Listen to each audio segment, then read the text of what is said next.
Hello, hello, hello. Welcome everyone to the third day of the Quantbox Chennai Grand Masters 2025. We are live here with the action, and joining me are two wonderful people, Grandmaster Sahaj Grover and Kinsho Tot. Hello.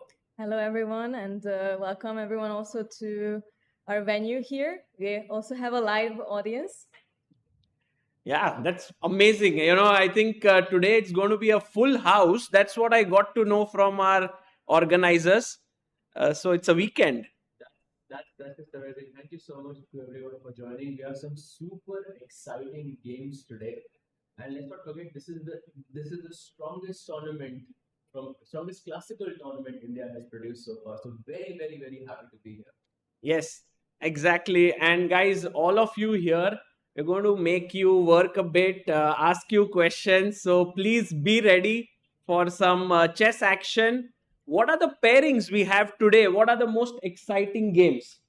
Well, of course, one of our most exciting game is going to be between Vincent Keymer, who is the sole leader, and Karthikeyan Murli. Yes. But what I also have my eyes set on is Arjun Erigaisi versus Robson. They're both extremely interesting people when it comes to their playing style, their activity, their aggressivity. And they both are on 1.5 points with one win and one draw. My eyes are also heading towards the top right of our screen. Vidit versus Nihal Sarin.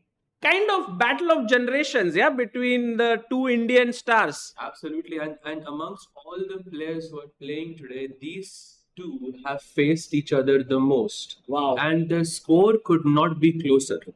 So just to put things into perspective, they have played against each other 13 times, and the score is 7-6 to Nehal. And so far, no classical games. So this is the first time they will be facing each other in classical. However, the score couldn't be closer. I think Vidit may want to equalize that score today. He has been perhaps the most entertaining player here in round one. He was losing, then close to winning, then draw. And then yesterday he was playing some amazing chess before he blundered his way against Ray Robson. So that's a very interesting pairing there. And also Anish Giri takes on Pranav V. That's also very exciting. Yes, Anish is one of our most popular players here, not only his chess but also his online persona. So definitely a game to look at. And of course, let's not forget about Liang and Jordan from Foreest, who are also here. And Liang has been, our cookie as as our Instagram posts and all of them show. He's been amazing with us here. He did some interviews yesterday, and he has some great sense of humor. And he mentioned, when he was asked what is your aim in this tournament, he said, "I hope to draw a few games and then keep my losses 2 to 3, yeah, as minimum as possible." So I think he's just come here with a nice mindset to have fun. I think that's great, because otherwise this can be quite stressful, traveling from USA, having this huge time zone gap. And yeah, until now he's doing well. I think he's lost one game. Yesterday he drew with Pranav, and Jordan has had 2 draws until now.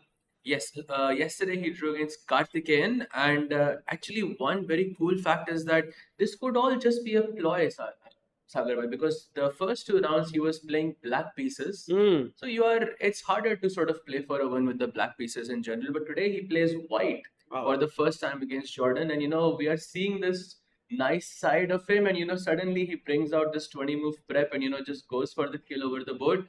We're just gonna wait to see if that happens. Then we'll no longer call him the Pookie. Yeah, then he'll get like really aggressive here. Let's look at the challengers pairing. Again, a very interesting field here we have. I'm tempted by the two battles. One in the center, Vaishali versus Leon Mendonça. That's going to be very exciting. And Harika versus Adiban. What about you guys? I'm actually super excited to see the Harika Adiban game. Yes. I think it's gonna be super exciting to watch. But let's not forget of Aryan Chopra and Diptayan Ghosh, who are also going to have quite a big fight. Yeah, Aryan is Sahaj's favorite, as we keep saying. He's from Delhi, and Diptayan has been the surprise player until now. He was close to scoring 2 out of 2. He beat Harika yesterday. He had a nice position. He drew his game.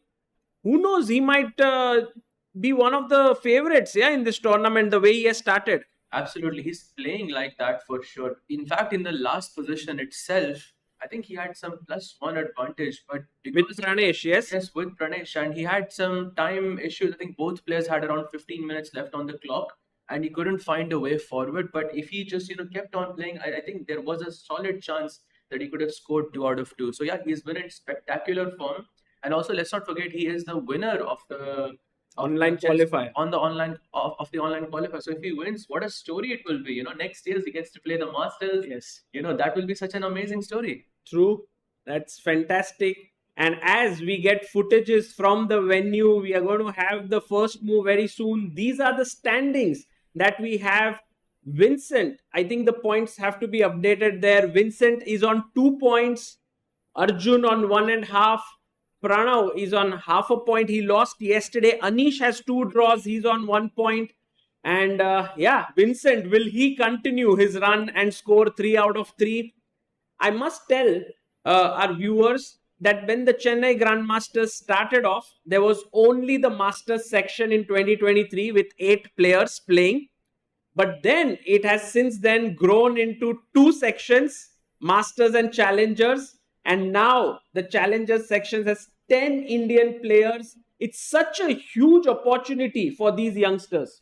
Definitely, especially because the winner of the challenger section gets to play in the master section, and I mean we all see that what amazing players are playing in the master section, and it's definitely a huge opportunity for the winner of the challengers to compete against these big names. Correct. Definitely, and Pranav is the Yes. the challengers, and now he would be playing against a wonder Liang, I believe. And Today Pranav is no, with, sorry, Anish. And Anish, my bad. He plays Anish. So that's a very tough match, I think, Yeah, for our winner here. What do you correct. By the way, guys, the first move is going to be made, and I must tell you about our guest who is making the first move. His name is Sambasivam Ganesan, and he is the CFO of Tata Play. He came all the way from Mumbai last year to make the opening move in one of the games to Chennai. And since then, he has been a chess fan and a chess follower for a long time, but he has been following chess so closely. And once again, he's here in Chennai for 2 days this weekend. So it's so nice to have such patrons of chess, such supporters of the game. yes, exactly, and not only our big guests, but I also heard that some of our viewers here in the venue have been here basically since the beginnings, and they make it their priority to come here every single year. So it's amazing to see how Chennai Grandmasters also brings these people together every single year. Yeah, it's just very critical to have events like this for a chess ecosystem like India, which is booming, because the fans get a chance to interact with the players. Absolutely. And by the way, we do have liftoff Let's go. with the games. I think we can start with which game should we start with? Let's start with Arjun, who is on our screen. Arjun Erigaisi versus Ray Robson. And what has Ajubai began with? Oh, he has started with knight f3. Interesting. The Reti opening. So he's keeping things sort of intact. If Black's responds with d5 here, you have all of these different options. You can play e3, you can play g3, you can play B3. d4, b3. Our Adiban's favorite. So it can be quite interesting. So he's keeping things open for now.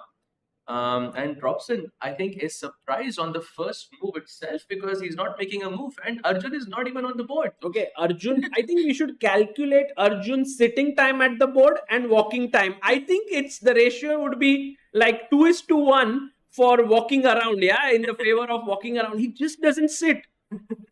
He's like showing his confidence, and today he's opened with knight f3. In his first white game, he had gone e4.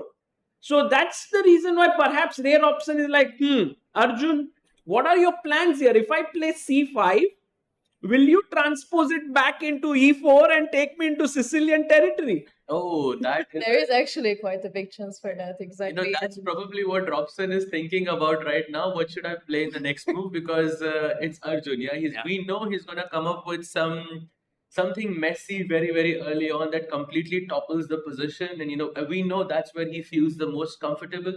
So yeah, it's a tough spot on the first move itself. On first move, and guys, these top players, they spend a lot of their time preparing. Like the moment the game gets over, we see them in the dinner area, they finish their dinner and he goes c5. Okay, I'm betting my generally I bet my house here because there's a live audience. I'm not risking it. I'll bet some money on e4. I think Arjun goes for e4. I think that's a good chance, but I want some more No. messiness. B3. Oh, He goes c4. Symmetrical English. Yep, I think a pretty decent choice because still he keeps things options. He keeps his options open. You can play d4 in this position and still have that Sicilian vibe to the position, or he can also go for g3 and go with this fianchetto setup. Both of them are possible. And Yes. lastly, there is also b3, which I'm really rooting for. Could because happen. We have Adiban. We have Adiban playing this tournament. We haven't seen b3 yet. Maybe today. You're always rooting for this B3 in this tournament. It might actually come today. Okay, so while Arjun is blitzing out his moves here, let's head over to the next board. Shall we go to I think let's go to Vincent versus Karthikeyan Okay. because we have a very, very cool variation there. Super exciting, Oh. super sharp. This is known as e4 c5. This is the Sicilian defense. We thought it was going to be time maneuver after knight c3 because black plays queen c7 and it becomes that. But he goes knight to f6. This is four knights. What is it called? Sicilian 4 knights, exactly. And this is known to be one of the sharpest variations you can play inside the Sicilian. So Karthikeyan he's not scared. He says that you might be 2 out of 2, but I'm here to play for a win. Amazing. In this position, Vincent went bishop f4. I have an interesting question for the viewers. By the way, it's given as a small question mark, but of course it's not. Let's just make this move. Knight takes c6. Said by you can help me here instead of bishop f4. If knight takes c6, and we can ask the first question to our viewers. B takes c6, e5, knight d5, knight e4.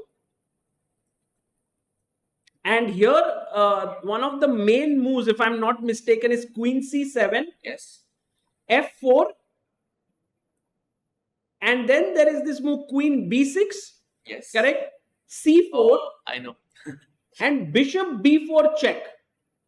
And now to our viewers, what should white play in this position? Guys, any huge opening expert in the house here?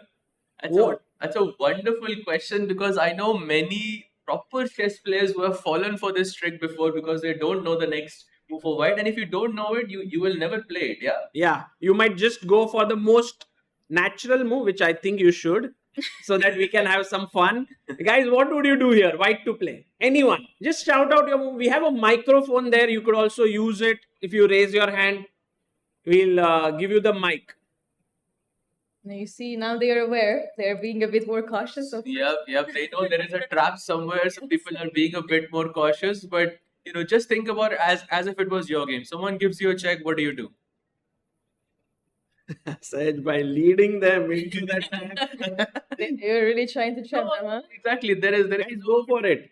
It's okay to give a wrong answer. Then no answer. Knight to c3. Okay, very interesting. However, he would take the knight, right? That's a if you play knight c3, knight takes c3, pawn takes, and that would lose material after bishop takes. King, you're very close. Very, very close. Yeah, king f2. There's a queen standing on b6. But very nice job. King e2 is the correct answer because Sahaj bhai, what happens to bishop d2? That's a very famous trap. I think there is queen e3 check or there is knight e3. Both of them seem to be quite good for black here. I think Queen E3 does the job. Yeah, Yeah. amazing.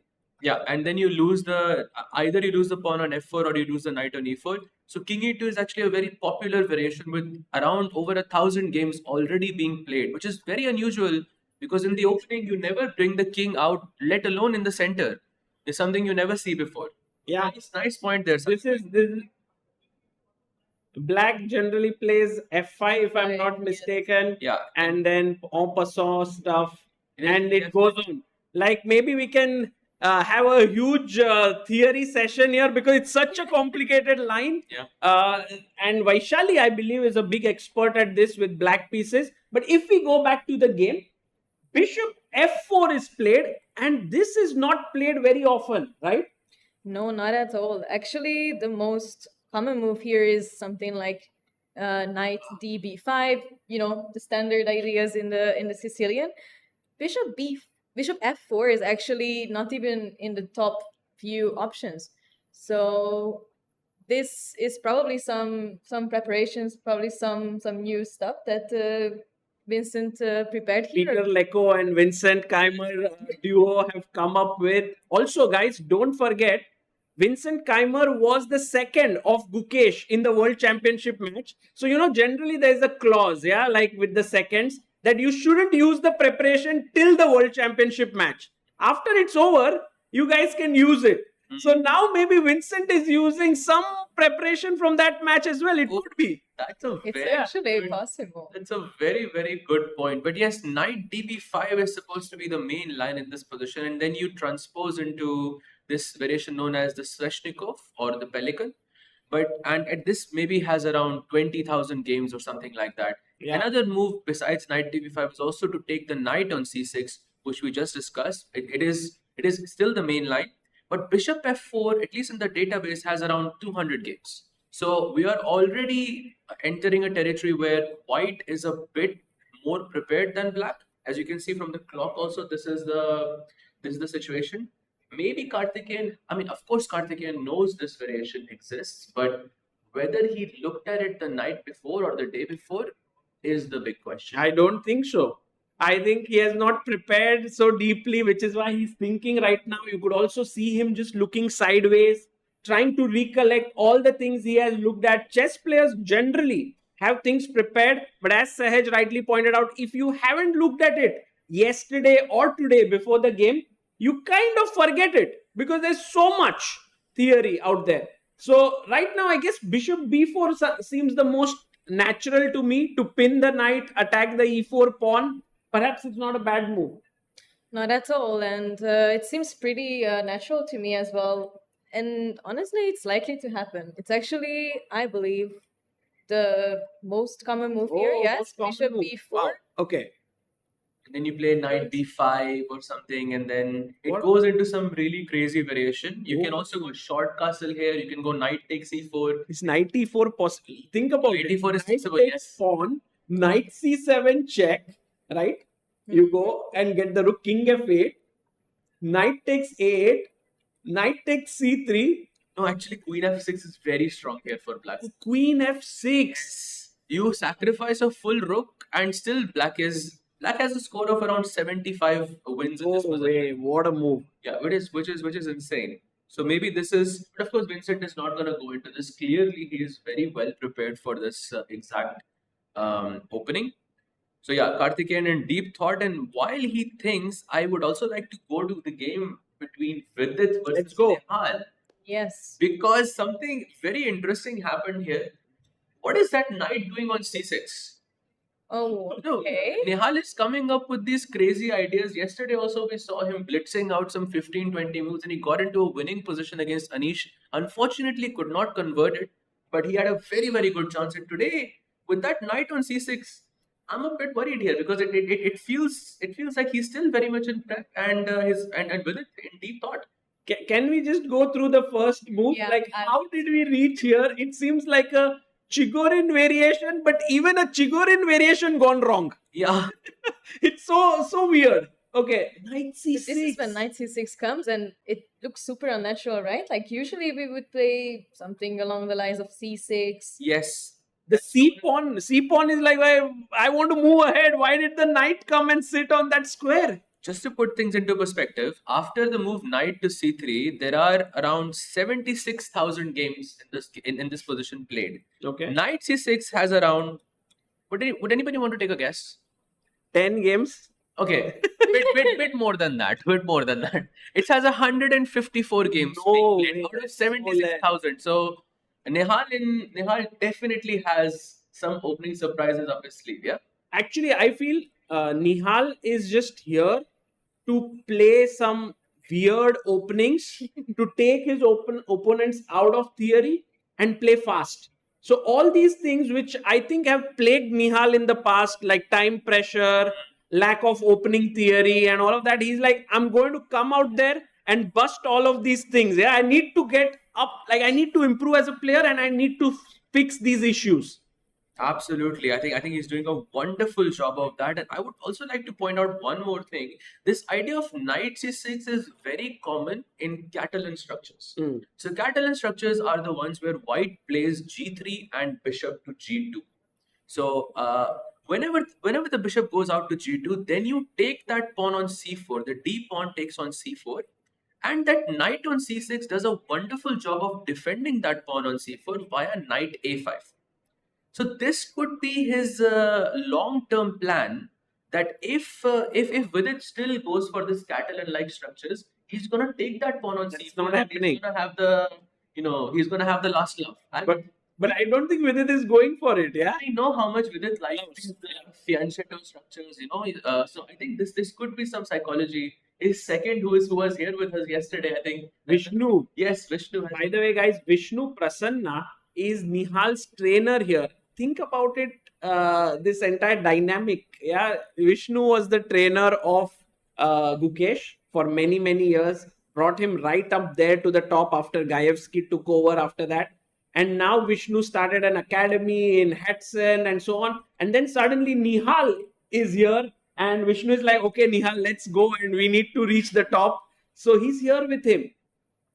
And actually, I would also just like to point it out that this surprising opening is also working pretty well, because we know that Vidit sometimes has some issues with the time, and maybe this is also Neha's way of trying to take this opportunity to mess with the time situation even a bit more. It's a great Absolutely, yeah. point. It's a great actually. point. Great point. Yesterday, Vidit had a pretty, I would say, close to a winning position, and then he had time issues. Both of them had time issues, and then Vidit ended up being a queen up. Okay, it wasn't technically a queen, but you know what I mean. And he tried to over push, and then time pressure, he had that problem. So that's a great point. That could be a Nihal strategy here. So knight came out to f3, a6 is the other next move, which is a little bit weird. Agar bhai, it's this. Can I hear myself? Not sure. Oh yes, actually, I just now you mentioned it.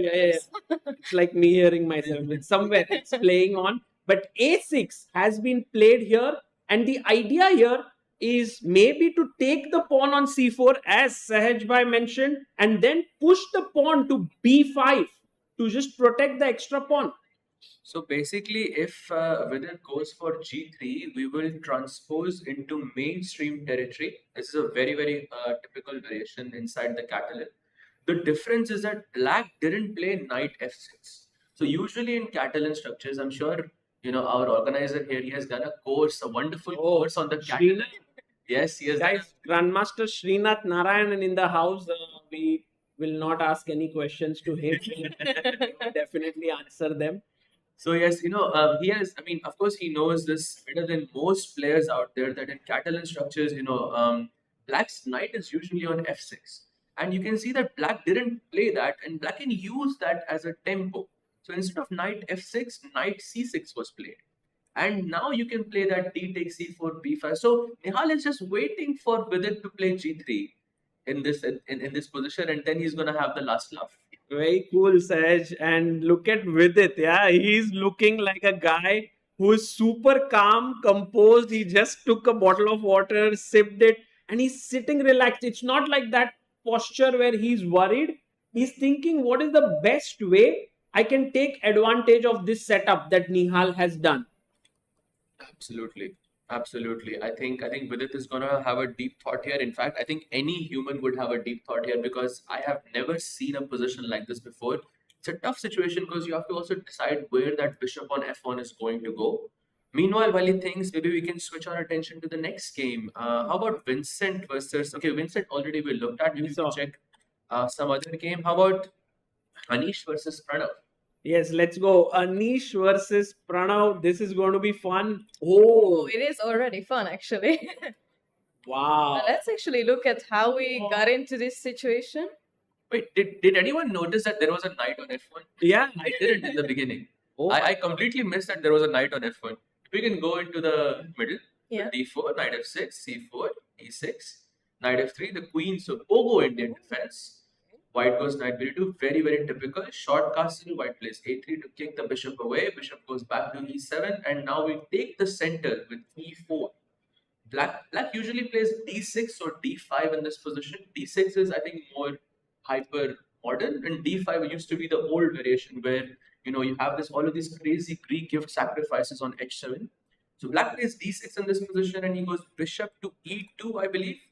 Yes. Knight fd7, and now check out Anish's last move. Because when we came into this position was already on the board, and I completely missed that there is a knight on f1. Otherwise, what is that knight doing on f1?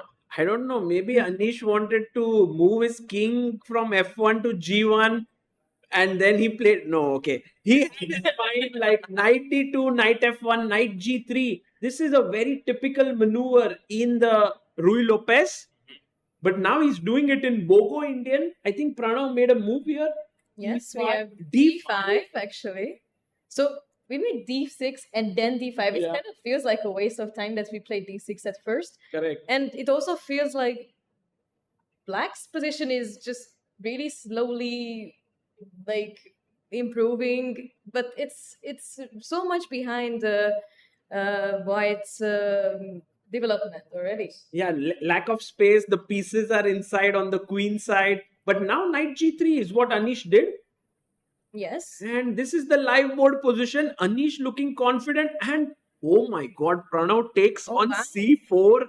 He's like center control, all of this. I don't care. What sort of principles are you talking about? What's happening? So, I mean, Black's king definitely is more safer at the moment because he's already castled. White still has to spend that extra move. But I'm also, I don't like giving away free pawns. Yeah? I really want to take that pawn on c4. Yeah, we'll take it. We'll take it. Yeah. Yes. I think let's go for bishop takes c4 then in this, because if you play short castle, then you run the risk of black playing b5 and defending that pawn on c4. So probably it's good to take that pawn as soon as you can. But Anish still very much in prep, I think. It could be his prep, but guys, what I'm seeing is these youngsters like Pranav and Nihal and all, they're not really adhering to the opening concepts like, develop your pieces to the center, don't move your rook pawns. This is like a dream position, right? For Anish, 2 knights, 2 pawns in the center. He can castle it out. It looks great. Definitely. For the human eye, it looks like white has their dream position, whereas black's pieces are still very much stuck in the back rank. And even though their king is safe, I don't see how we're going to manage here. Probably black has to play something like c5 at Yes, some point. very important. Break the center. Otherwise, you cannot give central control for a long amount of time because that can have very dire consequences. You should play c5 as soon as you can and just break the tension, get your pieces out as quickly as you can. But yeah, for now it's Anish's move, so maybe you can go back. He has to still decide whether it goes bishop takes c4 or he goes short castle. Short castle, I feel it makes it's very Arjun type of move in my opinion, because this creates mess on the board because it's already there is an imbalance on the He board. took the pawn. He took the Yeah, you are right. It's Anish kind of move is just simply to take the pawn. And now, Though the blue arrow also arrives, as we mentioned, c5 is the only move here. yeah, whenever there's a blue arrow on the screen, it means that's the only move. Otherwise, the side gets significantly worse. So, can Pranav play c5? I think pretty sure he'll do it. Yeah, I think Yes. it's I think, yes, Plays it's it. already on the board. on the board. No time taken. Let's go. So I think we've done. Maybe we can take a look at Arjun's board as well. I think we didn't see a Wander versus Let's do that. Let's yeah, Forest. a Wander versus Jordan. It looks like a very calm position. Yeah, here. Yeah, it came from I think Sicilian. G6 is known. Okay, no, this is Alapin. Yeah, Sicilian Yeah. Alapin. Sicilian. Whenever White plays C3, it's known as the Alapin defense. White plays D4, takes. Oh, it took with the queen. A Queen Wander playing it safe. Yeah, a little bit. Wait, he did say that he would like to, lose the least amount of time. So he's probably trying to go into these positions where, quick queen trades, maybe some endgames, and then, call it an early day. But maybe could it be a slightly ambitious weapon as well to play for a full point? Like he took on d5, queen d5, knight d5, and now he has these 3 pawns on the queen side, a majority, and black has only 2 pawns. So later he could start pushing those pawns on the queen side. It's some imbalance to play with.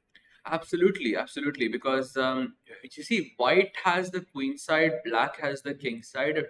But optically speaking, if I was to choose a side to play here, I would say I would choose black. Because not because of the formation of the pawns, because one side has more central control. So black's knight is already sitting like a boss on d5, and that e pawn that doesn't have an opponent at the moment, that threat of e5 is always going to be there. Right. And it's a central pawn, and you can play e4 as well and kick the knight away. So I feel I wouldn't be as happy because in the opening at least you're supposed to have some slight edge, I would say, as white, but that edge I'm not able to see in this position. Could be. So it's balanced, but as Sehet says, white has the central majority, can push his pawns. Black has the central majority. White has the queen side majority there. So let's see where this game takes us. Maybe it's time to go to Arjun's game. Yeah, again. I think so, yes. Arjun Erigaisi here. What's happened to Ray Robson? So this is we asked this question yesterday, but I think since we have a new audience, it's a good question to ask again. So what is this formation known as? This e4 and c4 pawns. It has a very specific name. Yes. Does anyone in the Audience. from the audience know what this formation is known as? It's a very, very famous one. You play it inside the Sicilian, but from the white side, and it has a history of being yes, absolutely, very, very nice. And the maroxy bind, and we have that on the board. In Arjun's game, I think he will go with something like f3 now to sort of solidify that structure. You have the central majority as well. What do you think about this position, Sagar? I think f3 seems like a very nice move. But what Arjun might be a bit worried about is d5 move if it comes at the right time. I don't know if it's this moment or not. So he's thinking whether he should play f3, whether he can push his pawn to e5. Maybe not not the most silliest of moves, e5. There's also bishop d3 here to defend the pawn. So yeah, there are a few options. Then that's the reason why Arjun is thinking, is yawning a bit. Players sometimes don't sleep well, in such tournaments. They are preparing throughout the night, or actually just the stress doesn't let them sleep. Actually, I spoke with Jordan last night, and he told me he fell asleep at 7 a.m. Oh, last night because he was preparing, and it was a tense situation. What time did you ask him this? No, it was at night after the game when we were having dinner. So I was speaking. He says, "No, I've only slept like a few hours because I feel when you're playing a classical tournament, I mean, there are players who prefer to sleep a long time, like Anish. Yeah, Anish sleeps a lot, but Jordan, on the other hand, is very much like me because I barely sleep as well whenever I'm playing a chess tournament. But yes, I think all of them would love to have good sleep, but I think it's just so difficult, for chess players. Many times it's a new environment, new room in a hotel. Sometimes the bed is different. I mean, there are so many factors that go into making sure you have a good tournament. You need to sleep well, you need to eat well, you need to feel well. Sometimes they want to go for walks, and then many times if there's some walking track or something outside, they feel good. And I think all of this makes a difference to these top players. It looks like very little things, and you might think, okay, it's no big deal, but actually they do matter. Absolutely, and I believe that it's very very important for all of the players to find what they're most comfortable with. This little daily routine that they have to follow in order to make themselves feel better or more at home, so that they can focus entirely on the chess part. But it can be really difficult. There is jet lag. I mean, there are two players from the US here. I mean, for them, it's some 9 to 10 hour difference, so that the jet lag hits really, really hard. Plus the stress from playing the previous match. That's the one very brutal thing about chess. That when you go back and you check how your game went, you relive those moments and you think, oh, I could have played this move, I could have played that move. And that can be very stressful for a player. So, have you ever taken a decision to not check your games with engines in tournaments? Like you say, okay, I don't want to know whether I was winning or losing. I just want to play and go to the next game. I'm too weak. No, you never did this. I am too weak. I always take. It's just No. I'm in this sense. I think it takes a lot of strength to not look at the engine in this sense, because you always want to know the truth about what happened, and if you don't, then that takes courage, in my opinion. And I think most chess players do that also to learn from their games, but also to find out the truth about what happened, so they can approach the game differently, approach the position differently the next time it happens.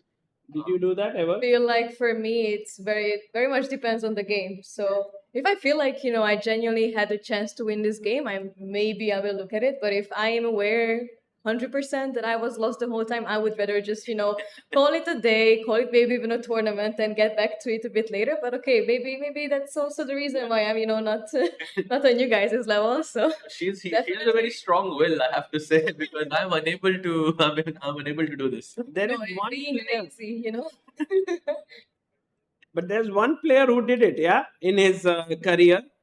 Until he became a grandmaster. Do you guys know who that player is who never used an engine? Not never might be too strong, but didn't use it like majority of the times. Yes, Sure, you know him.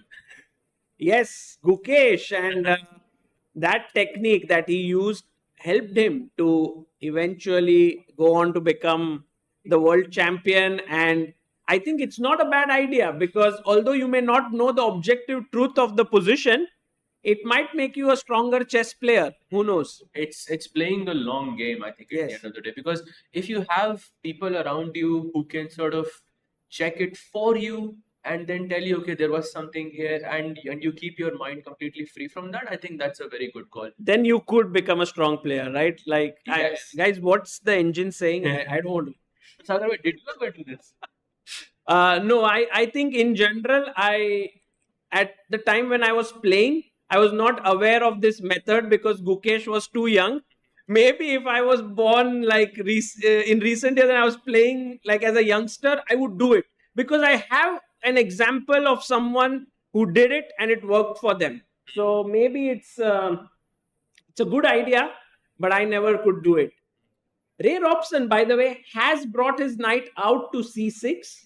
And now the question is, what does Arjun do? He has nice space in the center, but I don't think he wants to trade pieces because black has low space. Mm-hmm. But So I there feel like is- that's what looks the most natural, actually, to me at least. I don't know what you guys think. Knight takes knight. Yes. Take it. Okay. To me, It's some between reason- knight takes knight and just bringing the bishop out to e3 to defend the knight on d4. But I am with Sagar Bhai here that because since white has more space, you should not try to exchange pieces as quickly as possible. At least optically over the board, this is what I would think. And bishop e3 feels like I'm developing my piece, and if you want to trade the piece, then it must be you who trade it, who trades this, and not me, because you spend that extra move sort of exchanging the piece. Right. How Okay. about knight f3? Knight f3 or knight e2 is what I was thinking. Yeah. Knight e2 also looks very good actually. But I think in general, knight e2 might run into knight e5. I mean, the other knight d2 Knight d2. All right. and Knight knight e5. Yeah, knight f3 looks nice, stopping knight e5. We'll see what Arjun does here. Should we check out what went on with it in the Nihal game? Because I'm quite curious what move did Vidit choose here. He's still thinking. Yes, we're still on way. the same exact. No way. Wow. So Kinchom, your point about Nihal trying to put Vidit under time pressure might actually work well for him, because there is a difference of 28 minutes on Yes. move 4. And I mean, this is Kincho, actually. are you helping any players? Yeah, I am probably the second of some of these players, but Nihal, yes? yes, but don't call me out like in front of the audience. This is supposed to be a secret, so. Secret.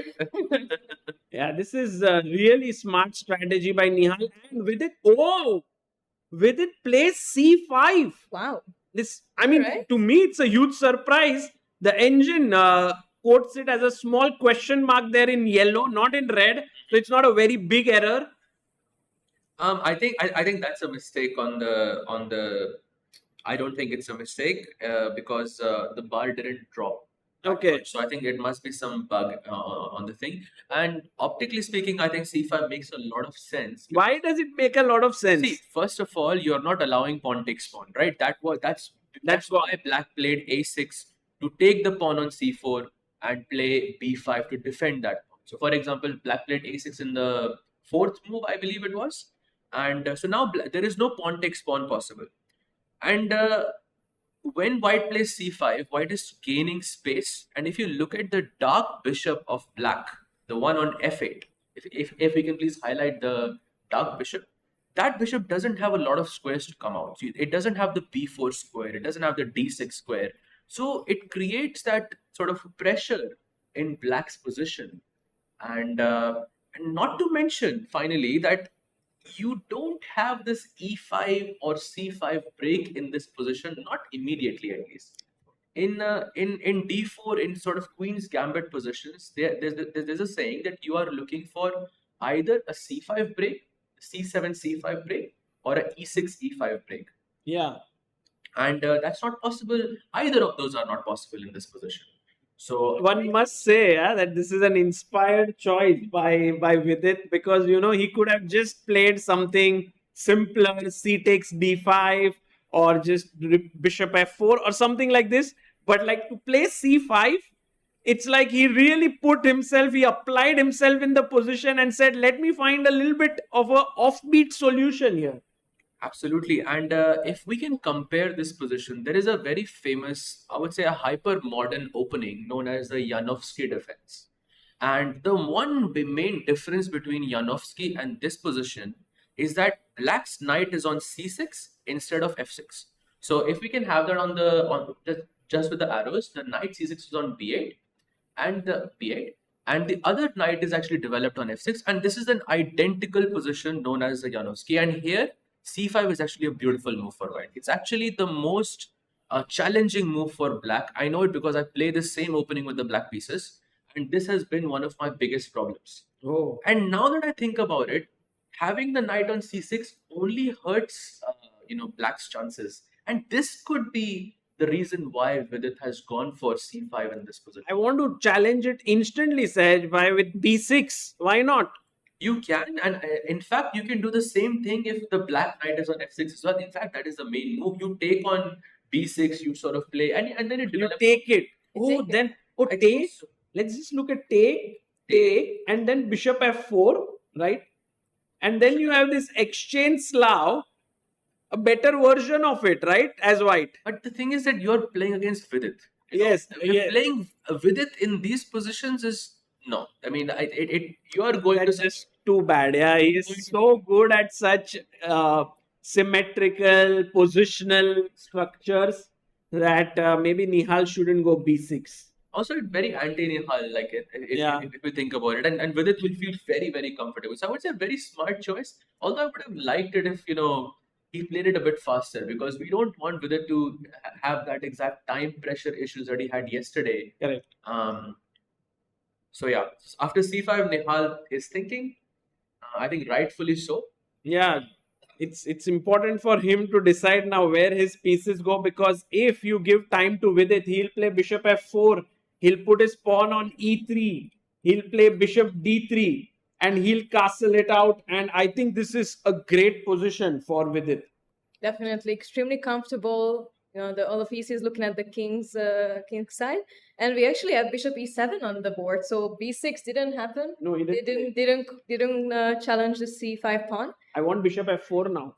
Yes, bishop f4 actually seems completely natural here. I Let's think. go. Yes, the London bishop. Let's go. with Bishop f4, E7. e3, bishop Yes. d3, castles, and I think Vidit has got a good opening position, and I think he'll be happy with what he has gotten here.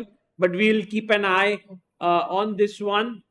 By the way, while the players saying this, I would like to go to the challenges section. Let's go. of the game, because there is one game that already has a +1 advantage. Which one? It's a game between Pranesh and Inian. Actually, just He- had it on the Lovely, lovely. We can see. I'm pretty sure that he really play rook f8. That's what I wanted Oh. to discuss. That I don't understand what was the point of rook f8, because we saw a similar move yesterday as well. I think Day before with Nihal Sarin. Nihal when he played Yeah, rook f1 or it's something. cafe, So yeah. this is becoming a growing trend between players. Just it's like half castling. Did he actually play rook f8? Can we have Indian versus Pranesh on our screen to just be sure? Because sometimes you castle and then the DGT Just board doesn't register it correctly. takes it as a wrong move. Although we did have the same thought the other day, and it turned out to be wrong. So So it's either short castle or rook f8, but I feel rook f8 does kind of make sense, because in the end game you tend to keep your king in the center, because there is not much risk in the position anymore. So it could be It's possible. rook f8. It's rook f8 is played. It is rook f8 indeed. Wow. And by the way, in this game also some 25-minute difference between the two players. So Pranesh also Yes. blitzing out some spectacular opening prep here. There was a time when Pranesh was not really known for his opening prep, but this is how players evolve, and such opportunities make them into different players. Playing here at the Challengers has made him a little bit stronger as an opening player. And here, if he plays knight d2, the blue arrow, Mhm. and then knight c4, the knight is going there. The b6 pawn is under pressure. The d6 square is under pressure. Yeah, and attacking. I mean, look at this fork. I mean, the king on e8, bishop on b7. That looks super deadly for Indian here. So the question is, does Pranesh find it? Because just judging by the fact that Pranesh was literally ahead of, he had an hour and 32 minutes or something like that, and his opponent played rook f8, right? So in his mind, he will know that rook f8 is not a good move, because if his opponent played the best move, he would know it, because Right. he would have seen it in his prep. So this is a good moment, because he can know, he can sense that something is wrong in this position. It's something direct, something concrete. So he might be able to find knight a2 in this position, although it's not an easy move. Correct. But it might actually come a bit instinctively once you realize which are the weakest squares of Black's position and how you can manage to take over them. Because it feels like White's position is completely problemless, how you say that. You already, the bishops are out, the rooks are connected, king is castled, and I feel like then that is when you can start thinking about how can I, take advantage of the weaknesses such as b6, d6, or even e5. Let's not forget the king on e8. That's also Yes, very, very- it can become a huge weakness in this position. Sagar, by which game? Should we also look at Vaishali versus Adiban? Oh, Yes. of Sorry, course. today it's Harika versus Adiban. Yesterday was Vaishali Adiban, which ended in a draw. Today it's Harika Adiban, and Adiban has played a very safe opening, the accelerated dragon, and Harika has played a very, very good opening to get a small opening edge. Yes, we went from the So the opening, yes. English. It's sort of transposed into the accelerated dragon. By the way, another case of the maroxy bind on the board with the e4 and c4 pawns. Black goes bishop g7, which I think is pretty typical in these positions. White goes, I think, bishop e3, short castle, and now queen d3, just to get away from that discover attack ideas. a6, short castle, bishop d7, and now the bishop comes out to d4. So Harika has had 2 losses in this tournament out of 2 rounds and would be wanting to stop that streak here against Adiban. Also, very interesting is I think almost a lot of family members of Harika have come here. Yeah. Yes. And so not only is her daughter here, her grandmom is here, her husband has come. So I think Harika has this huge support team. And I think Harika wants to go back happily, to them. I mean, she will be happy nonetheless, but I hope that she gets a good result today. I really hope so too, because out of two is definitely a tough place to start. And yesterday she did have some really good chances as well, but the games have not gone her way. But I have to say that when you start off with the maroxy bind, as you said that you have that initial advantage in the opening, with the e4 and c4 pawns, you have so much space. You tend to have more time on the clock as well in such positions, because white's next few moves are pretty much hand moves. Like you can play rook d1, rook c1. You don't have to be precise. You don't have to play them in a certain order. So you can sort of play moves really quickly and keep that slight edge on the board. So I think I'm hoping Yeah. that she will score a win today. Yeah, good start for Harika here. And so she's doing well. Should we also quickly check what Vaishali is doing here? Vaishali takes on another youngster, Leon Mendonça. And So this is the Italian opening with bishop c4, bishop c5, d3, okay, d6, c3. I think we saw this in game 1 in the Masters section. a5 played by Leon, which is a bit of a, I would say he's sort of sidestepping from mainstream theory. Usually you go a6 in these positions. But yeah, we can go a bit forward, it's fine. Bishop a4, and now there's d5 on the board, breaking the center. Sorry, the mouse was just going crazy this last couple of days. The mouse was That's fine. giving us a difficult time, but excuse me for taking a bit slow. So castle, yeah, you can go, I think, to the. There we go, knight e7, knight f1, slight inaccuracy, but not really sure why that is. Black plays d5, and this is the final position. Black gains that space. Bar seems to favor black slightly. I'm not exactly sure why that is, because this seems like a very typical Italian position. Can, What do can you think? we analyze here, like if pawn takes pawn, Oh, you are a Marshall fan. Sagar bhai. c takes d5, knight takes pawn in the center, Knight takes. And knight now- takes, rook takes, and it doesn't feel like there is enough compensation here, right? Right. So instead of e takes d5, I believe I mean, instead of c takes d5, yes? c takes d5, right? Instead of c takes d5, black should go knight takes d5. And it's very, very important to be precise here. This is the only capture that keeps the advantage for Should black. we ask our viewers now? After knight takes pawn, Nihal bhai, you're very sharp, I have to say. You spotted this so quickly. the moment I see some eyes drooping in the audience, I'm like, oh, let's time to wake them up. Yeah. So, knight takes knight. Let's say if you take here, right? Rook takes. And now, guys, black to play. What does black do here? Because black has just lost a pawn. Black to play and win, essentially. Yeah, it's a beautiful move. It's actually a typical idea in this position. And yes, we have a hand there. Can we give the mic? And you can tell us your name and the move. My name is Raghav. Okay, Raghav. Vision to check. Wow, Raghav, that's brilliant. Brilliant. Bishop takes pawn, king takes, and now Raghav, did you see it or The follow? I did? Okay, Raghav, what's the next move? Queen F6. Let's Very go. good. Let's go. Beautiful. Attacking the king, attacking the rook, and basically this just means white can just resign at this exact moment. Yeah, Fantastic. very, very nice. This is a typical theme. So this is not going to happen in the game. Vaishali is thinking whether she should take the pawn or not. And this is the live board that we have. Okay.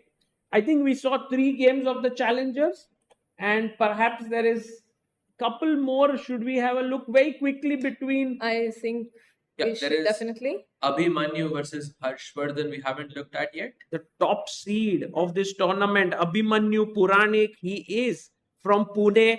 And guys, recently he was in the news because he did help Divya Deshmukh in the World Cup preparation.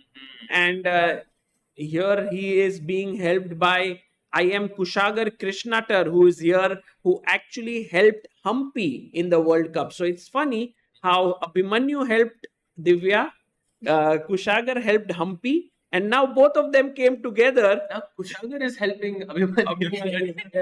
So that's the Indian chess for you in a nutshell. Everyone's helping each other, and everyone's trying to get better here. Nice position for Abhimanyu here, playing Harshvardhan, who is making his debut in such a super tournament, the only IM in the field. Yeah, and a very, very strong player in his own regard. In fact, he finished third in the qualifier section. Like, he missed it by just one move, I can tell you. I played him myself in the qualifiers and I got crushed. He's a super talent. I think big things ahead of him. But coming back to the game, I think Abhimanyu looks a bit more comfortable here. Yeah, the bishop on d7 is not looking good, right?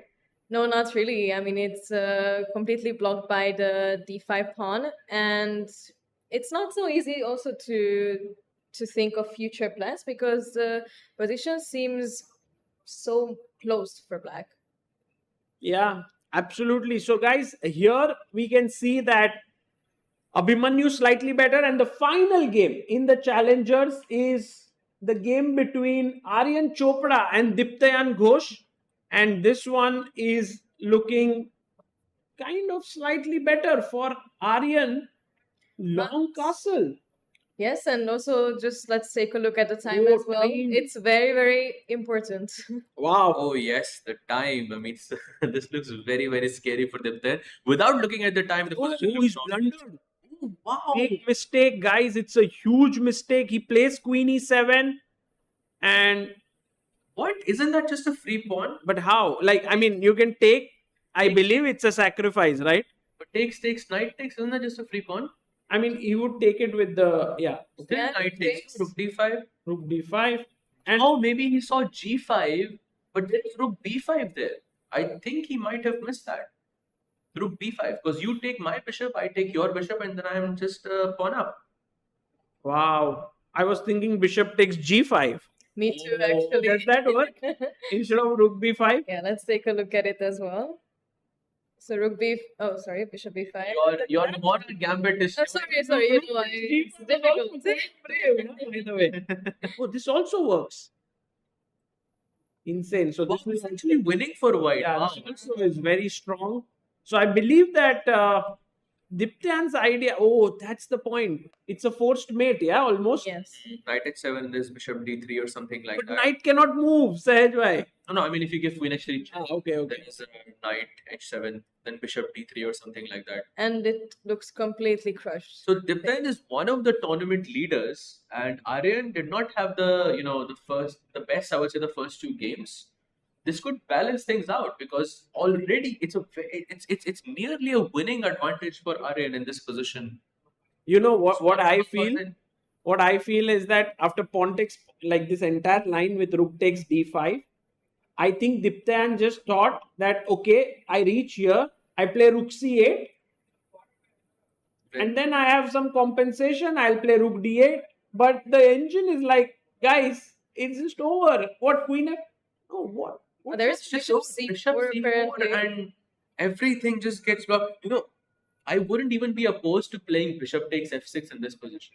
Just bishop takes f6, go into that opposite colored bishop position because you would have, you would technically be attacking with an extra piece. You'll have rook d7 ideas. That golden pawn would be a bit on f7 would be a bit under pressure as well.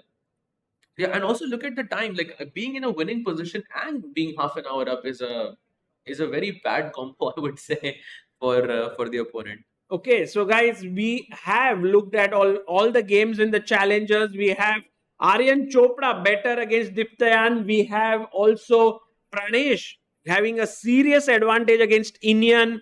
So very interesting games. We'll come back to the challengers. Should we go quickly and check up the game between Nihal Sarin and Vidit Gujrathi? Oh, I told you, Sagar bhai, this is what he is going to play because Vidit loves. But Vidit loves these, cat and run positions because he feels most comfortable with them. He's very positional, very quiet, and he's that silent killer in this position. And I would hate to have a position like this against Vidit. That's no, black. you think G3 is a good move by Vidit here? I mean, I can see it's technically not the best move in the position, but if you think about long term, I think the position is so technical and and it definitely tends to favor with it because he's a very positional guy. So yeah, in that sense, I would say it's still very difficult Nihal. for Nihal. Yeah. But you know what? I thought just if we go back one move, we were really wanting Bishop F4, right?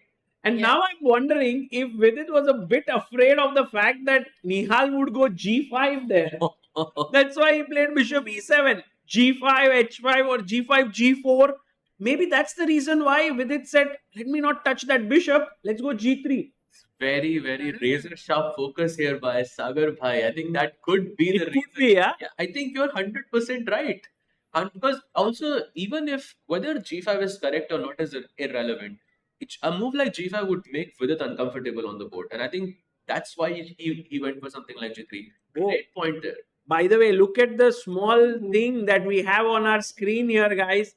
We now have the bars at the bottom. So while we are looking at the game, you will be able to know which position is better for which player here, slightly with the bars at the bottom.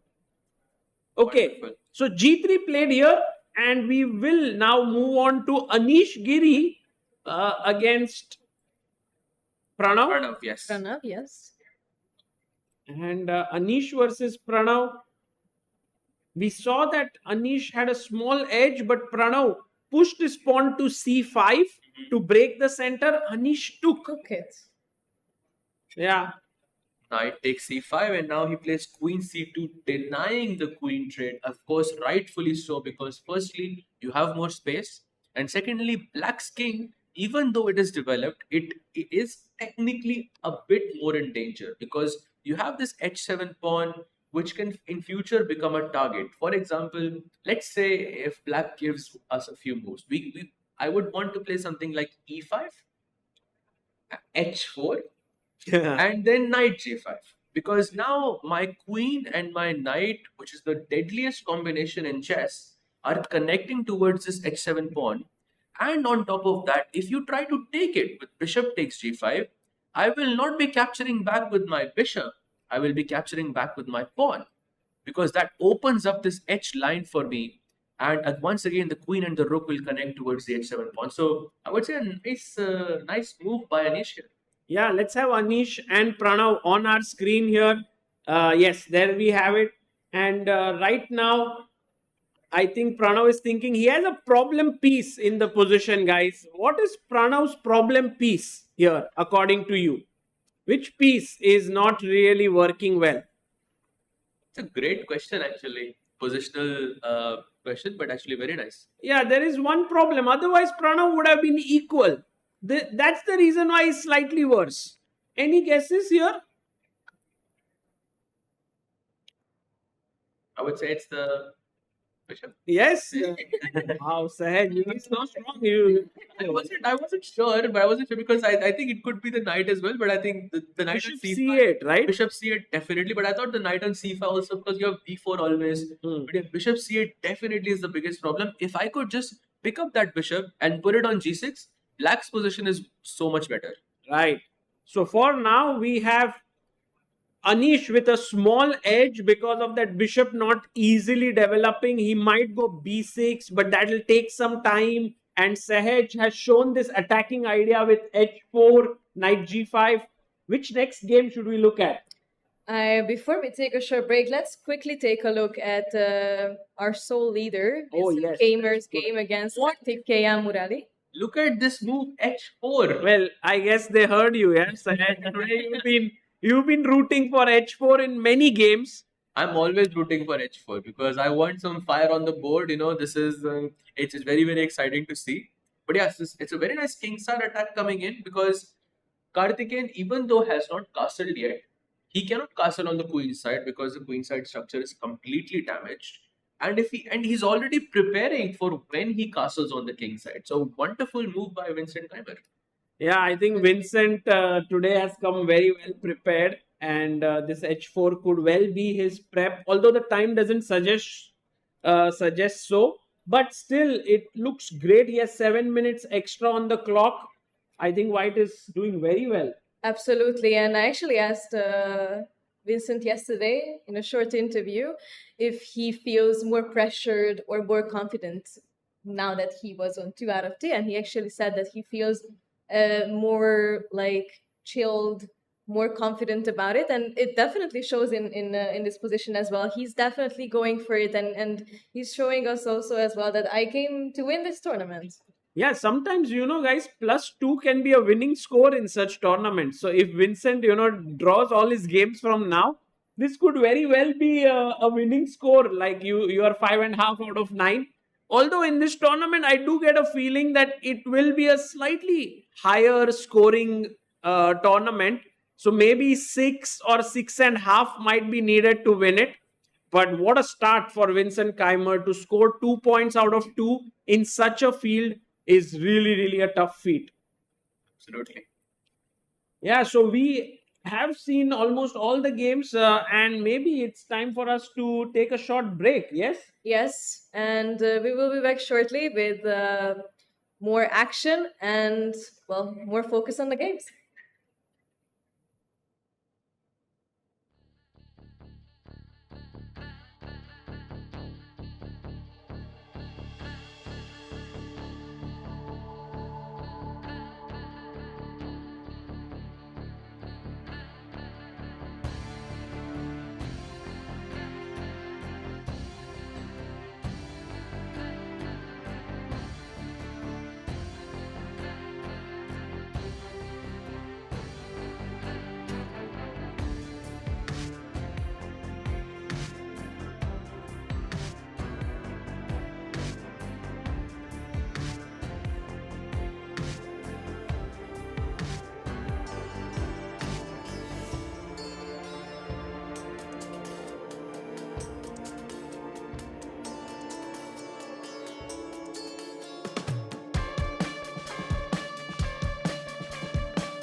Welcome. This is round three of the Quantbox Chennai Grand Masters, and we have been 1 hour into the game. Sahaj and Kincho, what do you think? Which game is the most exciting today? We have actually have a couple of interesting games. We saw that especially in the challenger sections there were a couple of imbalances already in the positions. Maybe we can just quickly go through some of those games as they are more interesting. Yeah. So, the expert edge with So- Grandmaster Sahaj. Which think- game should we dive? I think let's start with the Masters section, the game Yeah. between Anish and Pranav. I think if you can have it on the board as well, there we have it. It looks like a really interesting position to me because right before we took a break, we were discussing this possibility of attacking on the king side with ideas like e5 and knight to g5 and putting pressure on the h7 pawn. And I think this looks quite interesting to me because if black is not careful here, it can turn out really, really badly. What do you think about this, Rakesh bhai? Yeah. Pranav lost a game recently in the first 2 rounds to Vincent. Crazy game. And Anish, normally known for his solid positional play, has a chance to play one of the best attacking games here. Absolutely, it's going to be a lot of fun. I think the time difference is not really that big in this position so far. But however, I do not like black's chances. I have to say, Yeah. it seems quite difficult for black to make a move here. There's no developing move like knight. I mean, knight c6 feels good, but right before we left, Sagar Bhai had a very, very great point that a problem piece in this position is that bishop on c8 because that Yeah. bishop has no way to get activity, to get out into the game because you want that bishop to be on g6, but it is not technically possible because that pawn on e6 is sort of blocking the way for the bishop. So because of this bishop, I think there's going to be some problems here. Or if so, Kincho, a question for you: if I could give you a few moves in this position as white, what would you play? As white, you mean? Yes. With white, I would definitely, take the c1 bishop out, move rook a c1, and just put some pressure also on the c-fab because I feel like it's very important for us to take over that file, and at the meantime, we can also go with our other plans, which consist of e5. Yeah. And we also already mentioned h4, which is still something that I have my eyes set on. You can see Rakesh Bhai wanting to go for that complete destruction. Beautiful, right? I mean, I don't know about you guys, but I just love to attack. And since these are not my pieces, these are Anish's pieces, we can try something out. But just so much more fun. And I think it's White's plays easier. Black has to really think and come up with moves and ideas. But for White, it's smooth sailing, I feel. Definitely. Absolutely, and I think while Pranav thinks maybe we can hop on to another game to get some insights. Maybe let's go to Vidit versus Nihal because Vidit has just played a crazy move. Let's go! This h4, and I think this move has become the sort of the move of the day for I think each game because we have seen h4 on multiple boards now. Yeah. Idea being very simple. Number one, you want to go for this h5, h6, sort of create that long-term pressure on the king side. And on the other hand, you also want to play knight to g5 because if black goes knight takes g5, you can recapture with a pawn and open the h file and create those beautiful attacking chances on the king side. So Rakesh, considering it definitely looks optically better for white. However, with its time is a bit of an issue. How do you see him handling this? Yeah, it's a big problem. 9 moves in, just 40 minutes remaining. And sadly, there's no extra time, or after 40 moves, you're not getting any additional time. Only playing on a 30-second increment. So time might be an issue, but Vidit had a heartbreaking loss yesterday. But good thing for if you are a Vidit fan, that we saw Vidit's wife here, who's in Chennai today. So definitely will get his morale up, and we hope to see Greedy VD grab some material and bounce back today. Definitely, and I also feel like that with white, it is for now easier to make some moves, and maybe Vidit can also gain back some time that he lost. So I think definitely he has some chances to bounce back after yesterday's tragedy. Absolutely. And the time difference, of course, being around 26 minutes at the moment. But I do agree with you because Nihal's moves are not that easy. There's no hand moves in this position that you can just make and just be Yeah. relaxed, because I think one small inaccuracy by Nihal can prove to be really, really fatal in the course of the game. So I think just to do a roundup with it. Yeah, just sorry to cut you, Saj, but in this position, like the Pranav position, you see the problem the bishop on c8 would love to, kind of jump over the pawn and come here, but sadly that's not possible. Yep, absolutely. Bishop f5 would be, I think, ideal in this scenario. Although I still think Vidit would have some type of an attack in this position. For sure. But yeah, having the bishop, that problem bishop, having that solved would be a wonderful thing. So yeah, I think while Nehal is thinking and the time is leveling up, maybe we should take our attention to another game. Which game do you think we should go to next, Rakesh bhai?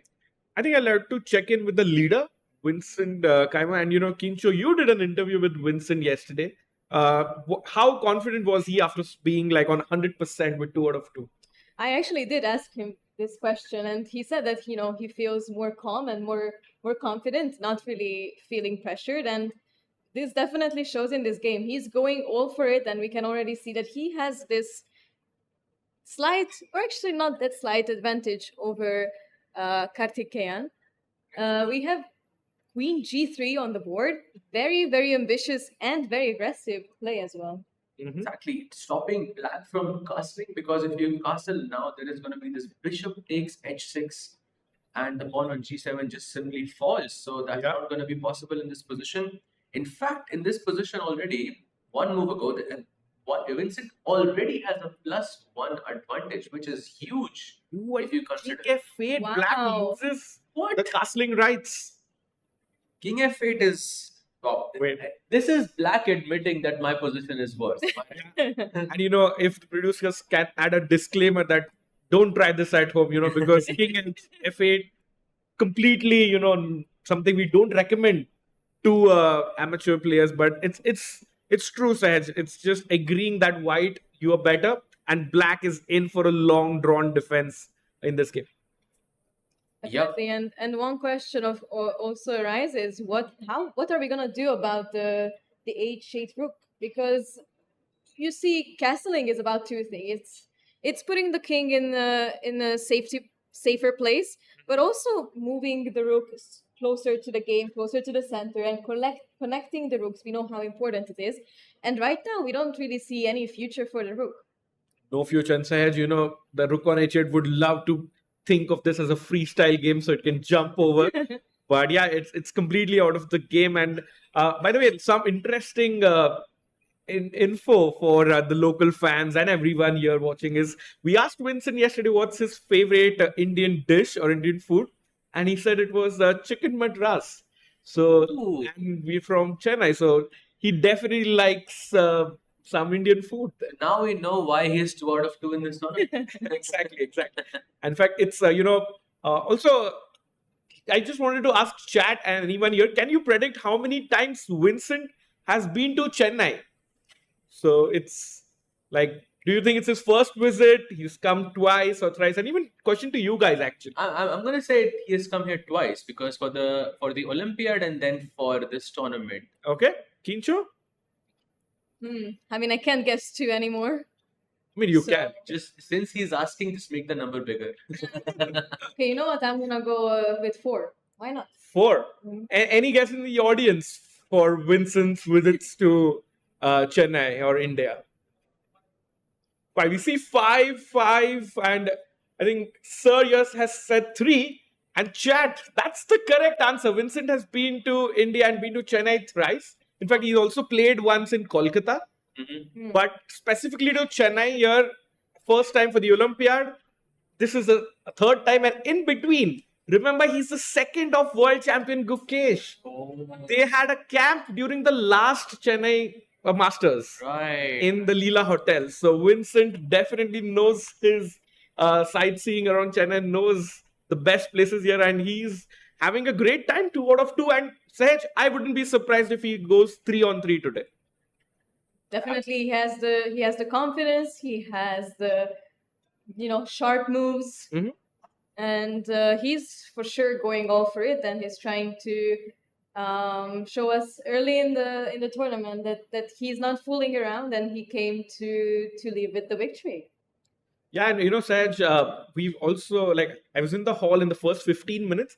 It's always nice to see, Vincent's dad is here in Chennai, and Vincent's dad stands there right, next to his board for around 15 minutes. I don't know, you as a player, is it more pressure if your dad is watching, or you feel more relaxed? No, of course. If I'm in a worse position and my mother is watching, what happened in Chennai actually. It happened in Chennai in 2011. I remember playing the first round against I think a local player around 2300. His name was Kunal. I Mhm. was in a completely lost position, and I saw my mother just standing there. And the bigger pressure was that, as opposed to, so I can definitely tell you it can be a bit stressful, but he's clearly managing really, really well in this tournament, and he's already 2 out of 2, and looks like it that he's gonna win this game as well because he has a clear advantage. So yeah, and also a time advantage as well. Yeah. He has around 20 minutes more than his opponent, so I would say things are looking really good for Vincent Keymer here. Yeah, like Kincho said, the rook on h8 has to find a better square, and Vincent is playing against Chennai Murli Karthikeyan, who was supposed to play in the B group just until 2 days ago, and he got the upgrade kind of, to the A group. And I asked him actually, is it a good thing or a bad thing? And he said, he always wants to be in the middle of the pack. Doesn't matter if it's the A or the B group. Oh. So let's see how Murli adjusts to that. And good thing about Murli for Murli is he just won the BL Masters, so he's coming in with some good form and winning a good prize there as well. So let's see if Murli can defend this game. And I would like to take to Sahaj on the expert edge. You see any other game that is heating up for us? I think the game between Anish and Pranav, we did take a quick look. Have we taken a look at it? Yes, we Yeah, did actually. yeah. So maybe we can check Arjun versus Robson because we haven't checked that game I think since we came back from the break. Yeah. Arjun just playing short castle in this position, very, very logical move. Also, he was defending the f2 pawn. The position looks a bit, equalish, but we know it's Arjun. So he's going to find some way to, create some mess in the position and, find his way there. The time looks pretty good for Arjun. I would say around 20 minutes advantage at the moment. Both players having 1.5 out of 2. So a very, very crucial game because the person who wins this, is either going to catch up to Vincent or maybe even surpass him, depending on how Vincent performs in his game as well. Well, let's not forget that Ray Robson is a 5-time puzzle rush world champion. Yeah. So, Arjun definitely has to be a bit careful as well because he can just, come in hot and find some super difficult tactic. And we just see him play Queen B8. By the way, beautiful move. And I would like to ask this question to Rakesh Bhai and also to our viewers over here. If white plays the move h3 here as white, then what is black's best move? Think about it. Maybe you can have it on the board, Rakesh Bhai. Oh, okay. I see it.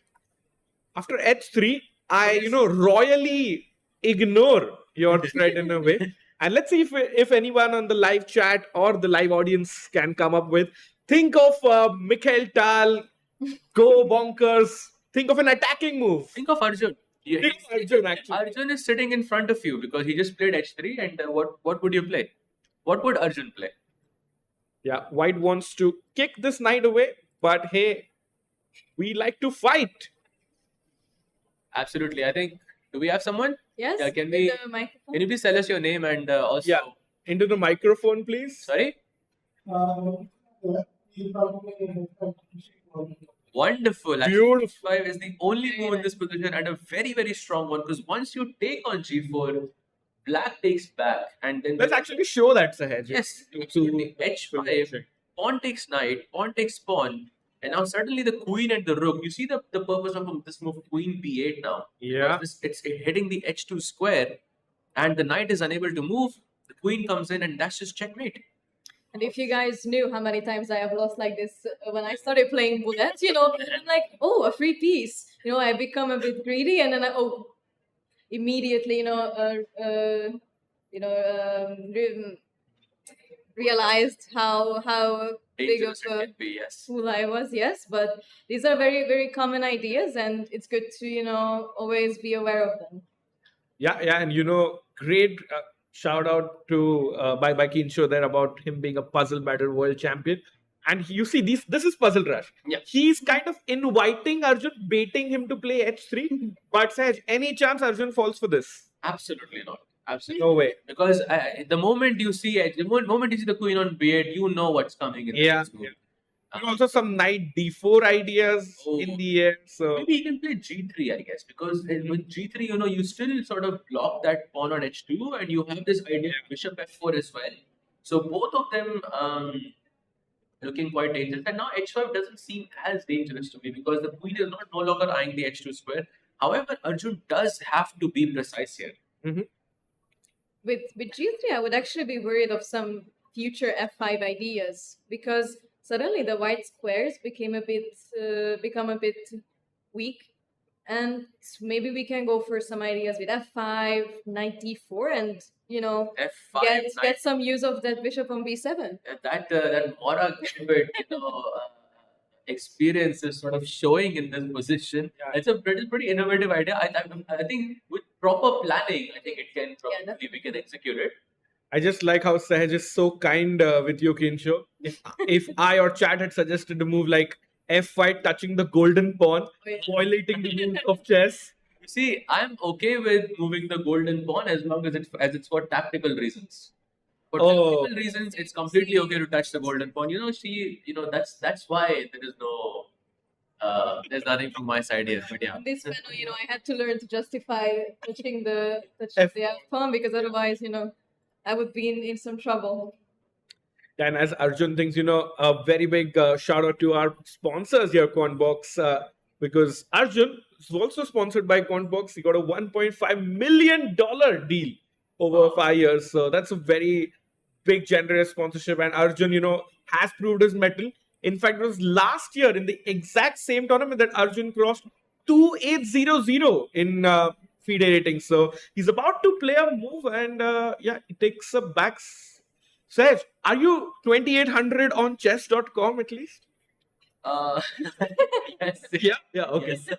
What do you mean at least? I mean, it's like, okay, you are a grandmaster, of course, but just shows like Arjun's rating is so amazing and he's already on a good start and he plays b4.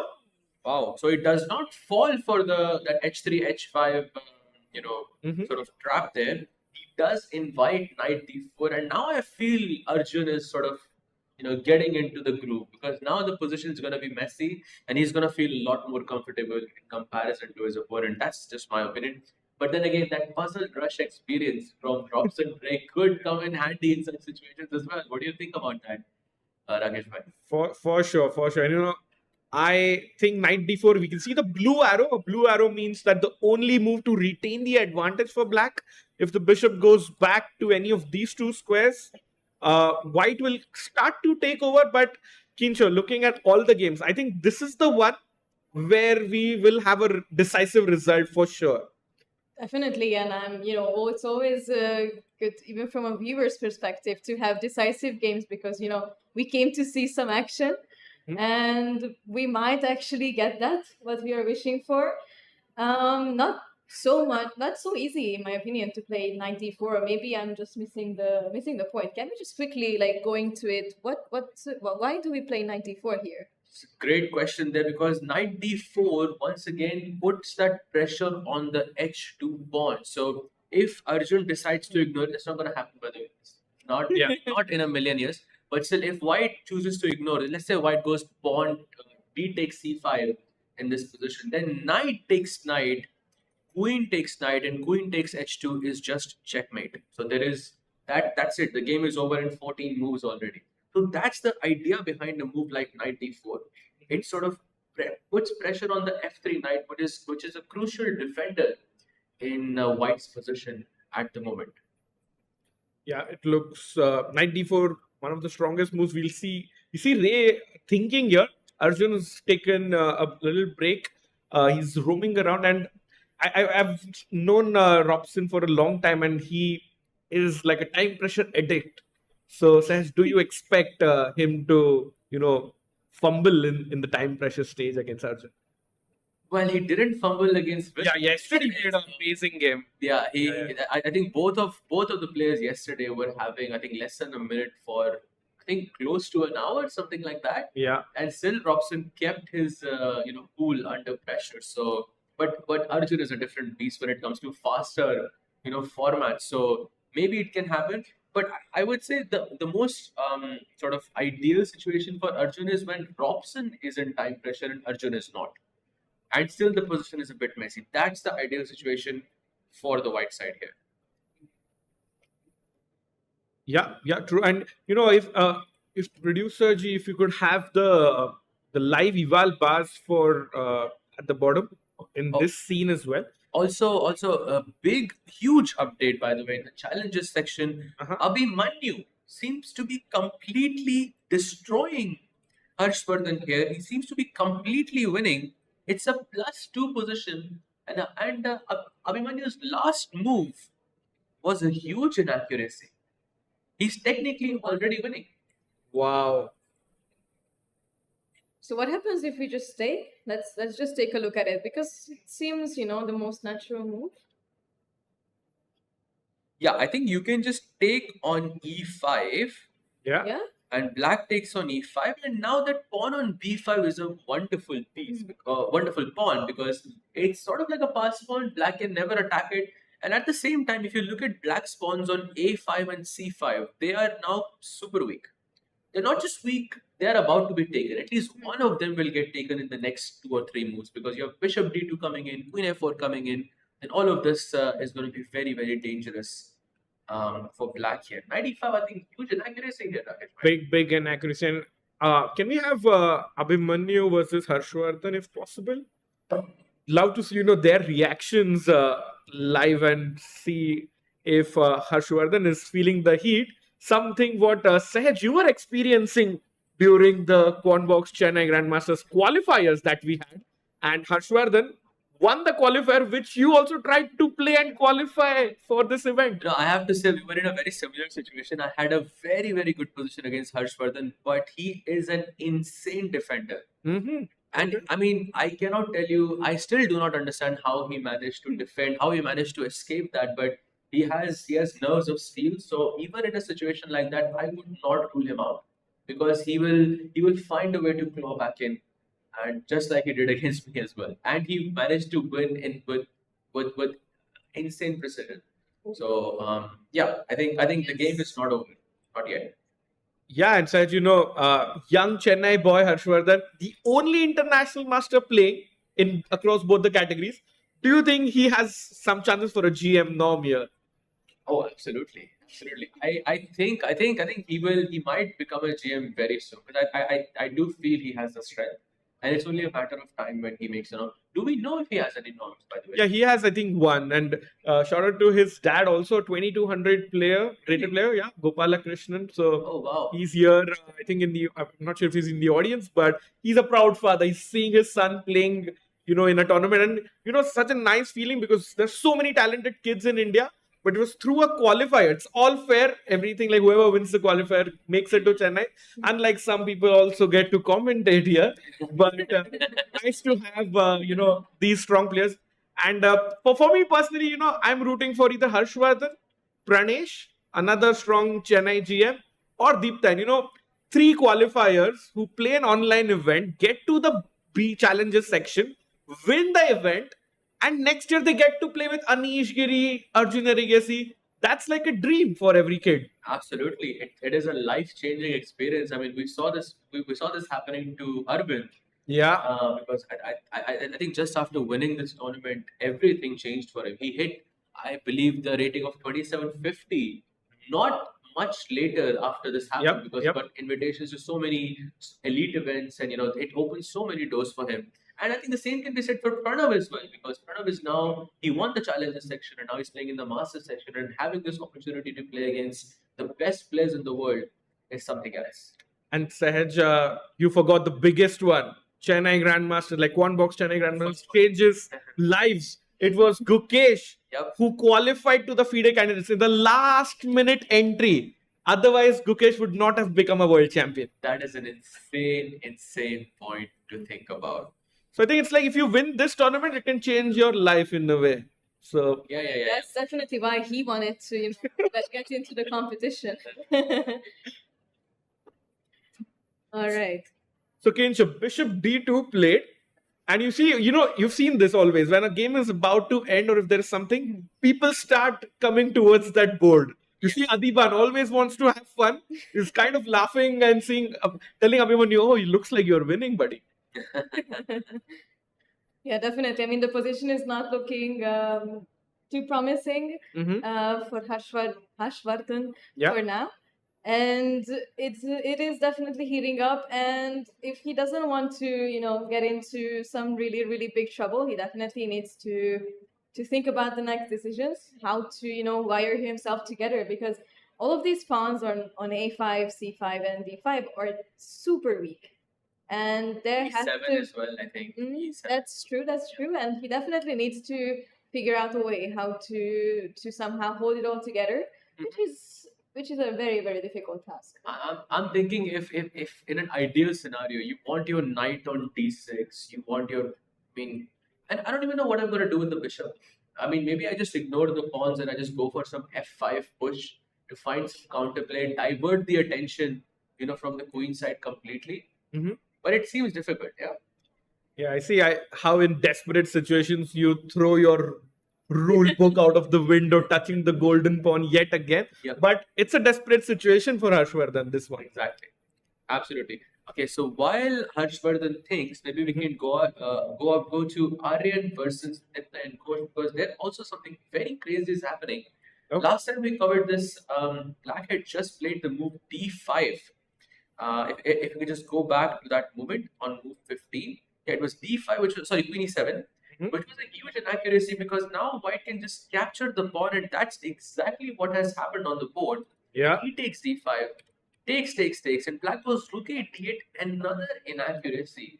And now white has so many moves. There's rook takes d8, there's bishop c4, and you're just a pawn up. You have double bishops, you have half an hour more on the clock. What more can you want?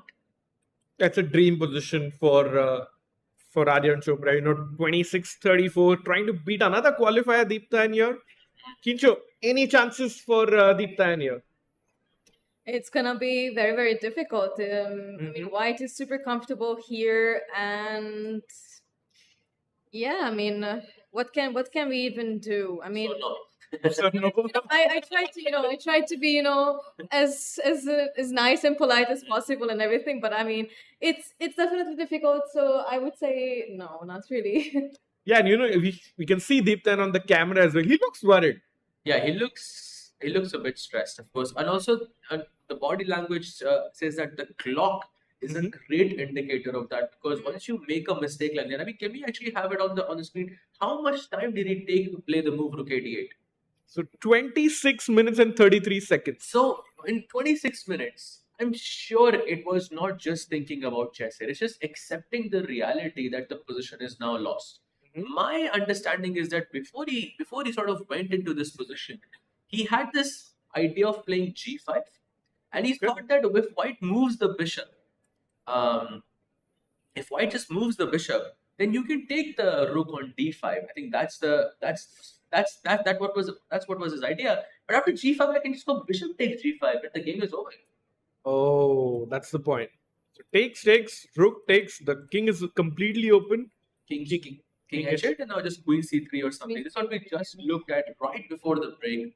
And the G and H files look very, very dangerous. And I believe that's maybe what he was calculating, and sort of accepting that reality that, okay, this is not equal anymore. I mean, also in these situations, you always need to also calm yourself down and, collect yourself together a bit. and try to do some damage control as much as possible. So but because when you feel like you're doing worse, it's really easy to fall into this mindset that, okay, I messed up, like there's no chance again. But instead, you can collect yourself a bit and think about how I can make still the best out of this whole situation. Rakesh, correct me if I'm wrong. You might want to do some damage control like Kinchu said, but it might be a bit too late for that. What do you think? Yeah, I think it's very close to losing. Like a couple more mistakes, and then you can start thinking about what you're having for dinner. Yes, absolutely. Because double bishop advantage, simple pawn up, half an hour more on the clock. Let's go to the next game. Kincho, take us to the next game. Which one do you And think is the most interesting? Yeah, while Kincho finds an exciting game for us, Saj, this is I asked Deeptan about how he's liking the event. Remember, he qualified from the online qualifier, and it's his first time ever in his life. He's been playing chess for 20-25 years now. First time ever he's playing a closed tournament.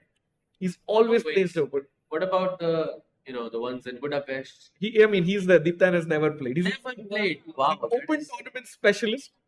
Rarely loses a game. Very solid. But yeah, it's opportunities like this. You're coming up with so many cool stats here, so many cool facts here with GG. Yeah. Loving it. So Kincho, do we have a game?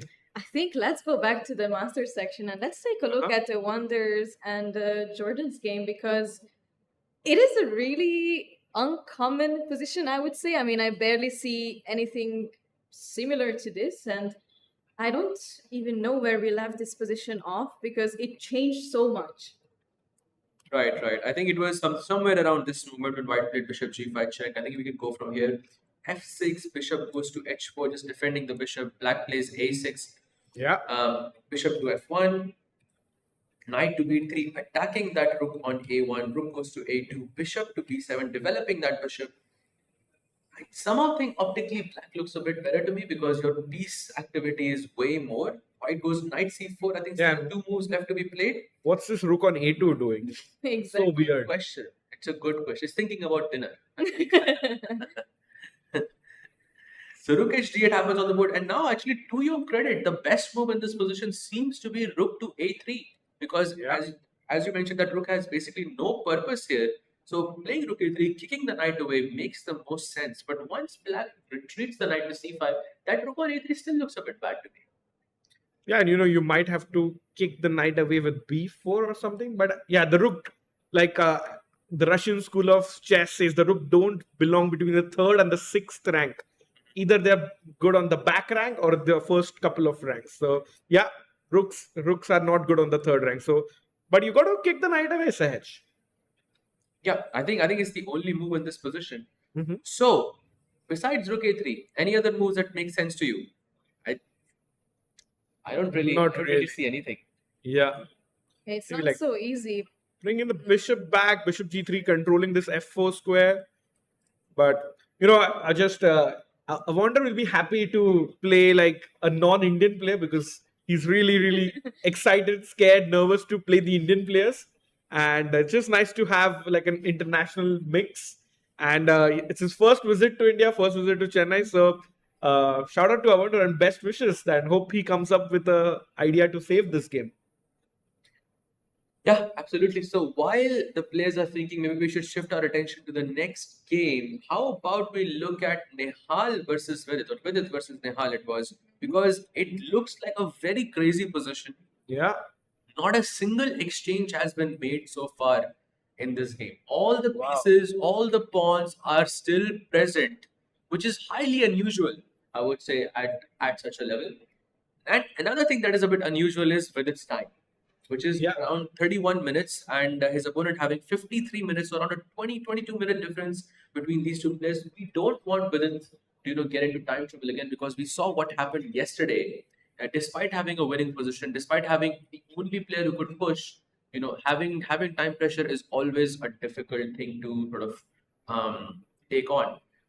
However, if we look at just the position alone, I think Vidit's position looks beautiful. Yeah, but our producers here showing us the zoomed in version of the clock, clearly pointing out something about the time. And shout out to our producers MGD1 here, been doing an amazing job, and also for getting these bars on the bottom, where we don't need a bird's eye view anymore. Anyone in the audience could also let us know, one's game bar has gone completely to the other side, and we could quickly jump into that game. So shout out to them, and yeah, shout out to the H5 pawn as well, known as the Alpha Zero idea, where you push one pawn to H6 and it might help you in the end game. So Sahaj and Kinsha, what do you think? I would like to get in your predictions for this game. I'm always loving these sort of situations. Pushing, and getting into some fighting and exciting positions, and that is what that is what is in the making right now. I mean, soon we might have some h6 pushes, of course, with caution, because we don't really want to close down the position. But it's really, really nice to see that Vidit is also trying to bounce back, because yesterday's game was tough to recover from, but it's good to see that he managed to do that, and now he's not afraid from taking up more challenges. Nicely put there, but Rakesh bhai, please don't make me choose between Vidit and Nihal. I don't think I can do that. Maybe you can ask the audience, Sahaj. Yes. Yes. So, who is here rooting for Vidit? Please raise your hand. And who's rooting here? And who's rooting for Nihal? Okay, you're rooting for both, but you think Vidit might win this. Good. I think that's a good observation. I think I more or less agree with that, because the position does say that, it does look better for Vidit here. However, his time is a bit worrying to me, I have to say. Also, the next few moves for Vidit do not seem that easy. Because you cannot castle, you cannot develop your pieces, you cannot play just g4, g5. It doesn't feel that natural. True. And Kincho, 12 moves in, he's thought for like almost 1 hour, 10 minutes, 15 minutes. What do you think about the time situation for Vidit in this one? I unfortunately can relate to this very much. I mean, this happens to me all the time. I feel like, I get so deep in my thoughts. And I think Vidit is aware, that his time management has to improve a bit.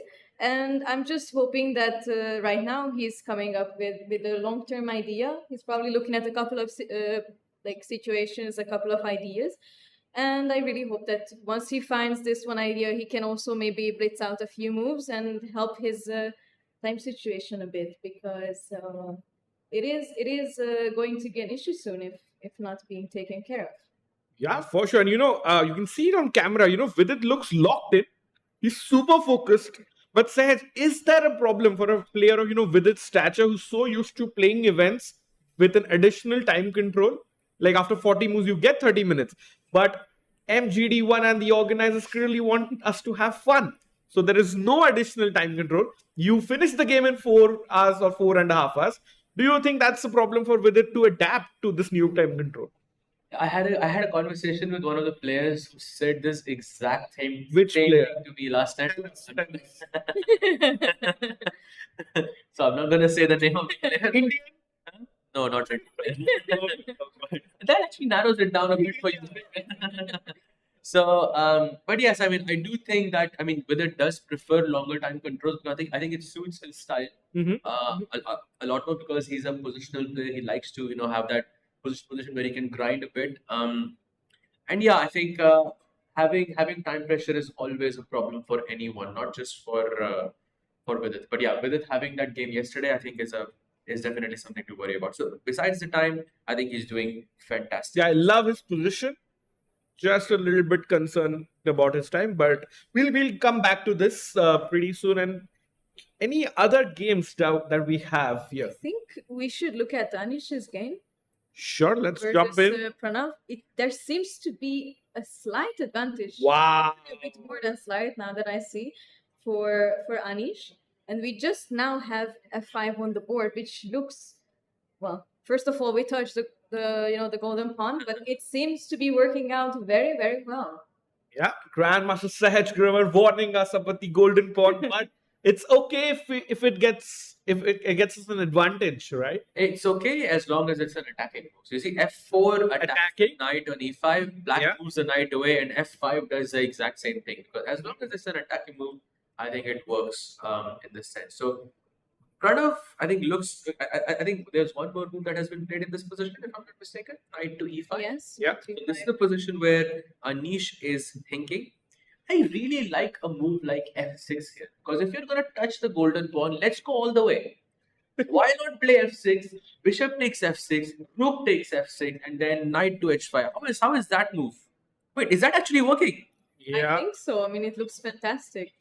Oh, that looks actually quite nice. Will we see this on the board, Ragesh bhai? Possibly.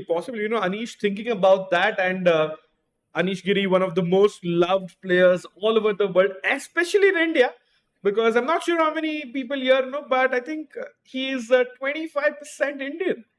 So yeah, I think Yes, Anish's yes. grandmother is Indian and Yeah. born in Nepal. Yeah. Born in Russia. Lived in Japan. Lived in Japan. He's Somebody- crazy, and now that's It's a crazy story. They had a crazy journey, you know. married to a Georgian chess player. So Yeah. Speaks, I think, 4 languages or something like that. he's amazing. Very, very amazing. Anish is amazing. I'm a big Anish fan. And let's see. Do you think we'll see f6 by the way? I think so. I think that's why Anish is thinking. I think he's just considering f6. But however, my worry is that after a move like f6, does black have to go bishop takes f6? Or can I just Okay. play bishop c5 or pawn takes f6 instead? Are either of these two moves? So this is more worrying to me. Yeah, and learning to be ignorant after f takes g7, black also moves the rook, doesn't engage in any of white's moves or white's ideas there. But And this looks really dangerous, no? I mean, knight h5 is still in the cards, I believe. Yeah. True. And some But- knight f6 jumps in the future can be The also. problem is that you don't want to go into the endgame. So if I go bishop takes bishop, queen takes bishop, and queen to c5, that completely eliminates your chances to attack in this position. Yeah. So I think this is probably why Anish is hesitating to play the move f6. There might be something better on the table. I guess we'll just have to wait and see. Any other moves? How about a move like just king h1 and then look for f6? Exactly. The best suggestions by the computer are just try to make this idea with f6 work. So either you play rook a c1, kick the queen away, or you don't have that option of trading the queens on this diagonal there. And another option is b4. But the best move is Sahaj here with an expert advice telling us that slide the move king across and then go in with f6 on the next turn. I think that makes a lot of sense simply because if black was playing this queen c5 and exchanging through that pin, it makes sense to sort of sidestep, prepare for the attack first and then strike as fast as you can. Yeah, see Anish deep in thought there. Amazing camera angle. You can also maybe zoom in a little. I think he's thinking of something. Anish can feel it that the position that there's something got to happen in the position there. Absolutely. Ooh, very, very dramatic, very artistic. Yeah, We have shout out to our producers there. Amazing work, and this is amazing. You see the players' reactions up close. And Kincho, looking at the body language, what do you think? What's going on in Anish's head? I feel like, every chess player has this little bell ringing sometimes in their head. When Spidey sense. Yeah, the spidey senses, are tingling sometimes when they feel like something is going on. And I definitely think that this is the case for Anish. So I'm sure that he can feel something and maybe he is trying to figure it out. And that's, why he's so much deep in thought. So I'm thinking that he's completely aware of this situation and he's just trying to make this f6 ideas work. So I genuinely believe that maybe something like king h1 or rook c1 can actually happen. What do you guys think? Nice description there. And Pranav getting back on the board, I definitely think between these two players, Pranav looks more tense to me. Anish is more focused, but Pranav definitely looks a bit more tense to me. And judging by the position, judging by the clock, I think this makes a lot of sense. Yeah, I think I wouldn't want to be in this situation as black, considering that Pranav only has had half out of 2, and if this game does not go his way, it will be half out of 3, which is definitely not a good start for the challenger's champion. Yeah, of last year. Also not just that, Pranav Venkatesh, Chennai's own Grandmaster, won the Challenges edition last year. Also the World Junior Champion in 2024. So has a lot of laurels on his back. But this is like another tournament where he could really show that he can fight it out with the big boys. But you do not want to lose 2 games in a row. I mean, like in the first 3 games at least, he lost to Vincent, got a draw in between. But this game, Anish, definitely in the driver's seat for now. Yep, absolutely. 1 out of 2, and I think this will put him, close to the top part of the table. So definitely, I think looking good for Anish. So while I think Anish thinks and ponders over whether to play King H1, whether to Yes, play F6. Yeah, and shout out to Dhanush. shout out to Dhanush in the audience, telling us about Vincent is about to win his 3rd game. And this is possible because of MGD's one amazing production and the live bars. Yep. And that's why Dhanush in the front row could tell us, and thank you for that. And Sahaj, why is Vincent completely winning yet again? Oh, that King on F8, that freestyle position. It looks like a freestyle game. Yeah. King on F8, Rook on G8, Rook on A7. There's no harmony. In Ugly. space. It looks a bit, let's say, unpleasant. Yes, for sure. White's pieces just seem to be working so well together. The Queen on G3, Bishop on E5, doing a wonderful job of putting pressure on the G7 pawn. The rooks are super well connected. You might have this sort of knight takes D5 sacrifice at some point, and it could work. So yeah, I think it's a mix of many reasons that why White is better. Nothing concrete. White doesn't have to play concrete. Like I can even see on the silicon monster over here that you can play a move like B3 and still White is gonna be better here because it's a long-term advantage. Yeah, and I mean, with Black, it's sort of difficult to even make up some ideas. I mean, the rook is so stuck. The king is also like in the center of all the action, and it's just not pleasant to be around the queen and the bishop that are both looking at the G7 square. We know that these situations can leave some pretty big marks in our position. Absolutely, and I think there is one idea which I missed previously, which is just a move like knight E2 and knight D4. Yeah. And that just puts pressure on the C6 pawn and also brings out this idea of knight to F5. And then there is a third piece attacking the G7 pawn. And before you know it, it's GG. And he might actually win his 3rd game in a row.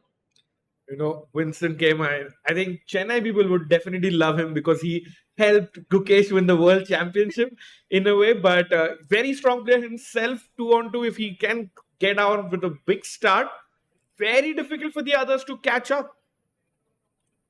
That's for sure. And By the way, yeah, maybe we can take a quick look at Vidit versus Nihal because I'm once again the position is kind of okay for Vidit. I would say maybe a slight advantage, although he had just made an inaccuracy with the move B4. Now my question to you, Rakesh bhai, is it because the move is bad, or do you think Vidit is sort of getting a bit nervous because of the time situation? No, I don't think he looks nervous. Look at him sizing up Nihal. It's like David versus Goliath. Vidit never looks nervous. Yeah, he's He super never looks confident. nervous. He's staring down Nihal there, and it's just he feels confident. I think Vidit loves this position. Yeah, absolutely. No, I think I also love this position, but at the same time, just the time situation makes me a bit worried here. So why is B4 such an inaccuracy in this position? Because I feel like it feels like a very natural move to me. I think it's still fine. It's amongst the top 3 moves in the position.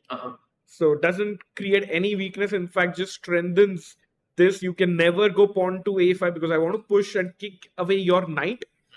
And Vidit is a classic example. Here, anyone in the audience or in the chat, you want to get better at chess, start playing on both flanks of the game. So Vidit, look at this. Putting the pawn on H5, also putting this pawn on B4. And the center is blocked. Where does Nihal place, Sahaj? It's a good question. Usually they say when you sort of attack on the flanks, you should break the center Yeah. So my eyes are gonna be on this E6 E5 break, Yeah. but I'm not sure if it's working because I would have to calculate this really really deeply in order to find something here. True, and it looks like Nihal's got a thing. He's got to come up with an idea, and I don't see an easy way out for Nihal here. No, definitely not. He just has to find a way to make a bunch of bunch of moves, Quickly. and if Vidit tends to get maybe under 15 minutes, under 10 minutes, then maybe he has a real chance. On the board, I think definitely Vidit looks a lot better to me. Yeah, and And he's also, trying to make Nihal uncomfortable with this stare as well. He's trying to, with every single thing he can to maybe make Nihal think a bit more and catch up on the time as well. And I think while Nihal is thinking, we can maybe also look on another game. Has there been any progress on any of the other boards? yeah, I have an exciting update for you. For the American fans here, and before you jump into a quick break, I wonder Liang is in a better position, Sahaj, for the first time as Jordan has made a big mistake. Ooh, what was the big mistake? So let's catch up. We were talking about this rook move to a3 in the corner. And Sahaj, can you walk us through? So rook a3 and black, Yeah. attacking the knight on b3. Black goes knight to c5, I believe. Uh-huh. And then after knight c5, what happened? He goes b4, attacking the knight on c5. He moves the knight away, and now rook to e1. I think a beautiful move because it makes black choose how do you want to take this pawn. You can either take it with the e knight or the d knight, and only one of them is working for some tactical reason. And Jordan actually made a mistake in this exact moment because it was not easy to figure out what was the correct one. And he goes knight e takes c3, and now he finds knight d4. Yeah, already on the board. Wow, attacking the e6 pawn. This looks scary. I would say this looks very scary for Jordan because even if you play a move like e5, I can go knight takes e5 or rook takes e5, and your pawn is gone. Your king is in the center. All of my pieces are super developed. Black's pieces seem a bit disengaged when it comes to the defense, at least. I think he looks really good. I completely agree with you. And Jordan also looks like, he's facing a tough decision. And a wonder is also just, wandering around. Yeah. For sure. Awanda is not even on the board. Yeah. I think he's feeling super happy about this position. He has a good position, and I think he has a definite good chance of winning today as well. Yeah, and he can, if he plays a good game, it would be a wonderful game. Knight d4, the reigning Dutch champion, Jordan van Foreest, comes from a family of grandmasters. His brother is a grandmaster, Lucas, who supports some Indian talents, and his sister is also a woman grandmaster. In fact, Jordan and his sister both won the Dutch Championships of 2025. And today is, Raksha Bandhan, like in India. So brother-sister relationship there. What an amazing time to, be a chess family. And also shout out to Jordan's grandpa, who was the Dutch champion about 50 years ago. Wow. So definitely, the chess genes are working out Yeah. in this family. They are, aligning very, very well. But right now, Jordan is facing some very tough decisions, and we will see how he's gonna handle this situation. Yeah, and we'll let Jordan think about it before we jump into a quick break. And on the other side, action will be heating up as we head into the time control. We'll be back very soon. Thank you, everyone.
Welcome back, everyone, to the third round of the Quantbox Chennai Grand Masters. And we are now heading into the second half of the games. The time pressure is coming, the games are getting exciting. And I have with me Sahaj and Sahil. Guys, which game should we go to? I think we should check out Vidit's game first because I think it's very, very interesting. Vidit has still not castled. And whenever the H pawn is pushed forward, right, we know something crazy is going to happen.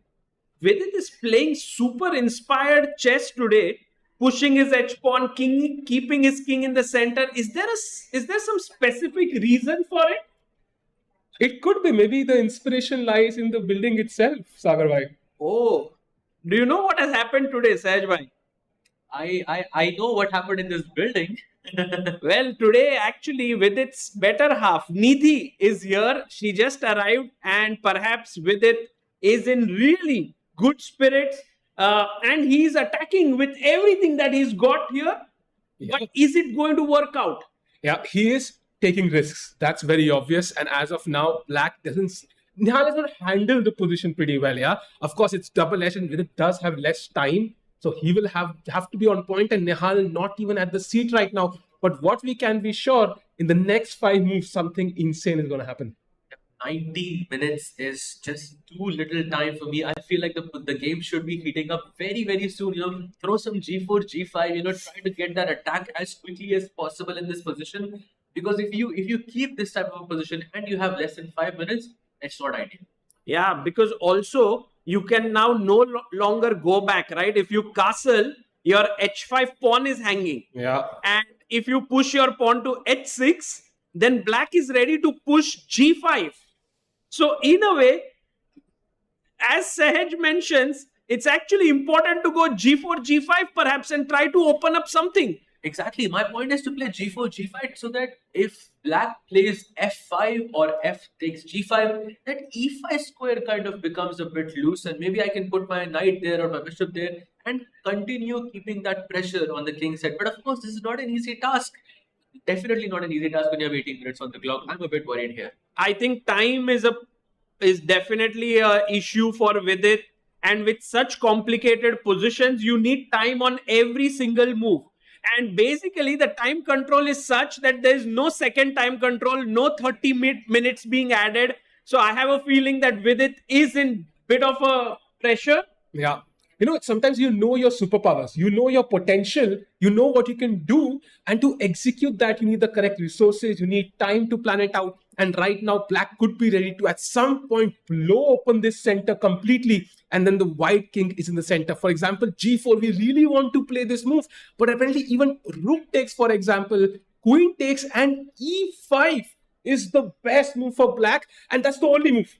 So he has to go for it, or this just kind of squeezes this game. Nice. And it's natural, right? When you play on the flank, break in the center. So after pawn takes pawn, maybe the C5 pawn is already hanging, and you can even take twice on E5. Yeah. And then bishop takes C5. Somehow, this doesn't feel as good because I've given up my bishop. Yeah. Right? I feel like in order for me to have any kingside attack, I need to keep that dark bishop. You can also see that Black's king is sort of cornered in a dark square. And I would need my dark bishop to create some attacking chances or sort of further my attacking chances. So instead of d takes e5, what I was thinking is, what if I just retreat my bishop back to e3? Now if you take on d4, I capture back with my knight, you capture this, and I capture back with my bishop. This way, we still ensure some pressure on the king's side because we have this h6 ideas. Maybe this could be something. Yeah, that's interesting, Sahaj. But in the game, Queen B1 has been played by Vidit, and he is asking Nihal, do you want to trade on B3? Should I trade it? But it also feels like a waste of tempo, right? Because if Nihal takes, then the queen now, instead of going directly to B3, has taken a longer path. So basically, maybe Vidit couldn't find a better alternative. And now again, Nihal, the ball is in Nihal's court. Does he take on B3? Does he develop any of the pieces? The bishop on E8 maybe can come to F7 as well. Even make that E5 move even stronger. Yeah. I somehow feel that this is the type of move you make when you want to compensate for having less time. Right? Because if he had more time to think, maybe he wouldn't play a move like Queen B1. But now he knows that he cannot afford to be less than 10 minutes. He cannot afford to be less than 5 minutes. So he's compromising on the quality of the moves just to save time, which I think is a smart decision. Could be. Let's see what Nihal comes up with. Guys, should we head over to Vincent Keymer's game? The leader of the tournament is not ready to stop just yet his winning streak. He's 2 out of 2 and very soon going to move to 3 out of 3. And the domination is proven by the time situation right now. 43 minutes for Vincent and 12 minutes for Karthikeyan. Now, this is the golden opportunity for Karthikeyan. He got to the Masters. Can he stop and inform Vincent Keymer? Unlikely, yeah. This looks over. H6 pawn is hanging. Maybe I have bishop g5 trying to block that check. But then just rook f1, Oh, bishop takes, rook takes, or knight takes. Both of them look very, this is just over, yeah. Yeah. Also, I mean, the time situation, half an hour more than his opponent. If the time situation was reversed, we could argue that, okay, maybe black has some chances to survive. But I don't think there is much hope here. I think Vincent is going to keep his perfect streak of 3 out of 3. Look at Vincent's body language as well. He knows that he's going to win this. He's looking so calm and confident. 3 out of 3 in such a tournament is really, really huge. It reminds me of that famous Usain Bolt moment, yeah, when he was running and looked to the left to make that perfect pose. Vincent's like, this is the time to get the pictures, brothers. Take those pictures because I'm going to be on 3 out of 3. Yeah. And let's see if anyone can actually be in shouting distance to him. Maybe Arjun Erigaisi, he's on 1.5 points, playing Ray Robson, who's also on 1.5. If we can go to that game, Arjun versus Ray Robson. By the way, we can see how the same time situation here as well. It's 42 minutes and 11, less than 11. Feels like a control C and control V going on. And in the last 2 moves, we've seen a couple of slight, inaccuracies from Ray Robson and, Arjun just playing normal chess development. And somehow we are seeing that time pressure creeping in. Sagar bhai, what I'm thinking is what you said in the beginning of our segment here. That where is Arjun? He's not on the board. No, he's yet not again. here. And I really would like to find out those stats. How much time he spends on the board and how much time he spends walking. Do we have that view where we can see the playing hall? We'll be seeing Arjun strolling there, yeah? if we can have that view, perhaps we can see Arjun. There he is, I believe. Yeah. Just walking around. He knows he's better. He knows he has half an hour more than his opponent. It's such a comfortable advantage for Arjun. And yeah, Robson, I don't think he's going to be able to save this one. There you see Arjun walking around, guys. He takes a lot of steps during his games. Also, there's this thing, yeah, it's I think a psychological thing for Arjun. If someone's rated below 2700, he's like, I'm not going to spare this player. He did beat Evander Liang in this tournament. Then he drew with Jordan. And now he's playing against Ray Robson, who's 2.687. Guys, 9 minutes, 30 seconds for Ray. Wow. And this is the power, right, of great opening preparation by Arjun. I think, as you mentioned, you would love to know how much time he sits at the board. I would love to know how much time he's sitting in front of his laptop before the game, because his preparation is absolutely top-notch. And with his skill, this is what happens. Yeah. The opponent has no time. Also, who's his trainer? I believe that Rustam Kazimjanov was someone with whom he was working. But then Rustam also works with Nodirbek Abdusattarov. So maybe did Arjun find some other trainer, or is he still working with him? We don't know. Maybe we'll get to know. Maybe we'll call his manager at the end of the event and ask him, who's his secret trainer? We know that he is here with his mom, and I think that's all. Also, his father joined what today. they need, I think, in an event like this. Sahaj bhai, today Arjun's father is also here. Oh, wow. So his entire family is here, mother and father. And I think Arjun has full support from his family members. So right now, looking good is Arjun. Should we go to the next one? Anish Giri seems to be pressing against Pranav V, or has the position changed a bit? There was a slight inaccuracy with Rook C1. We were just discussing this. King H1 was a good move. We had this very cool idea of playing F6, but it wasn't working in this position because Black has this Bishop C5 ideas. Oh. That's why we wanted to play King H1. to not allow this bishop to get traded because it's pinned and play f6 in the next move. That's what the plan was. But Anish went a different way with rook a c1. I think having the same idea, because now also you can play f6, but somehow you went for f takes e6 here. F takes e6, and Pranav is thinking, should I take with the bishop or should I take with the pawn? Is one better than the other? I would naturally take with the bishop. Yep, and regardless, I think Anish has pre-moved knight f5. That's the beauty. Even if you take with the pawn, it's still pinned and knight can still hop into f5. Wow. So taking with the bishop, is that important? Yes. Very, very important in this position. It's the Wow. only move that survives. But then why is Pranav thinking so much? Or maybe he's not thinking so much, but I think he...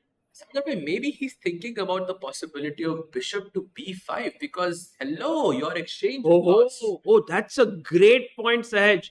Bishop b5 and e takes f7 check, king h8.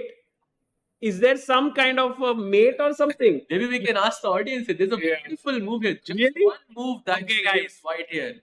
Guys, can you play here the best move? Because I can't see it yet.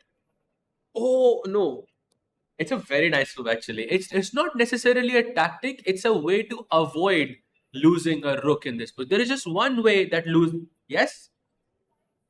Rook c5. That would be a good move. But Black's bishop is eyeing the c5 square. So Black can go bishop takes c5. Yeah, actually, I also got tempted by that move, but then the bishop was there. Anyone else wants to try this? I believe I found the move. Yes. Queen E1. Anand ji, you are playing really strong today. Well, all Anand's very strong. Yeah, so Queen E1. What a move, because you can't take the rook. Queen is hanging, and if queen takes queen, then we have rook takes queen, saving the rook there. And now you can still play, sorry to just go a bit deeper here, but you can still play knight d3 after queen e1, rook e1. You can still play knight d3, but this time you choose to just give the exchange. You can play e5, you can play knight f5. But I have to say, optically, it doesn't feel that obvious that white is winning. So maybe this is what Pranav is sort of calculating in this position. By the way, he just went... I have to give it to Sahil Bhai, who just said that, he's going to pre-move knight f5. He did pre-move it. Knight comes to f5, attacking the bishop there on e7. And Pranav has to find bishop f6. I think the problem is he has to find the string of only moves. He has time to calculate, but he cannot go wrong. Any other move, for example, if you take that Rook f5, yeah? rook f5, suddenly the bishop pair, pressure on f7, the second rook coming in. This is going to be very tempting to play, but very dangerous. So bishop f6, the only move in this position.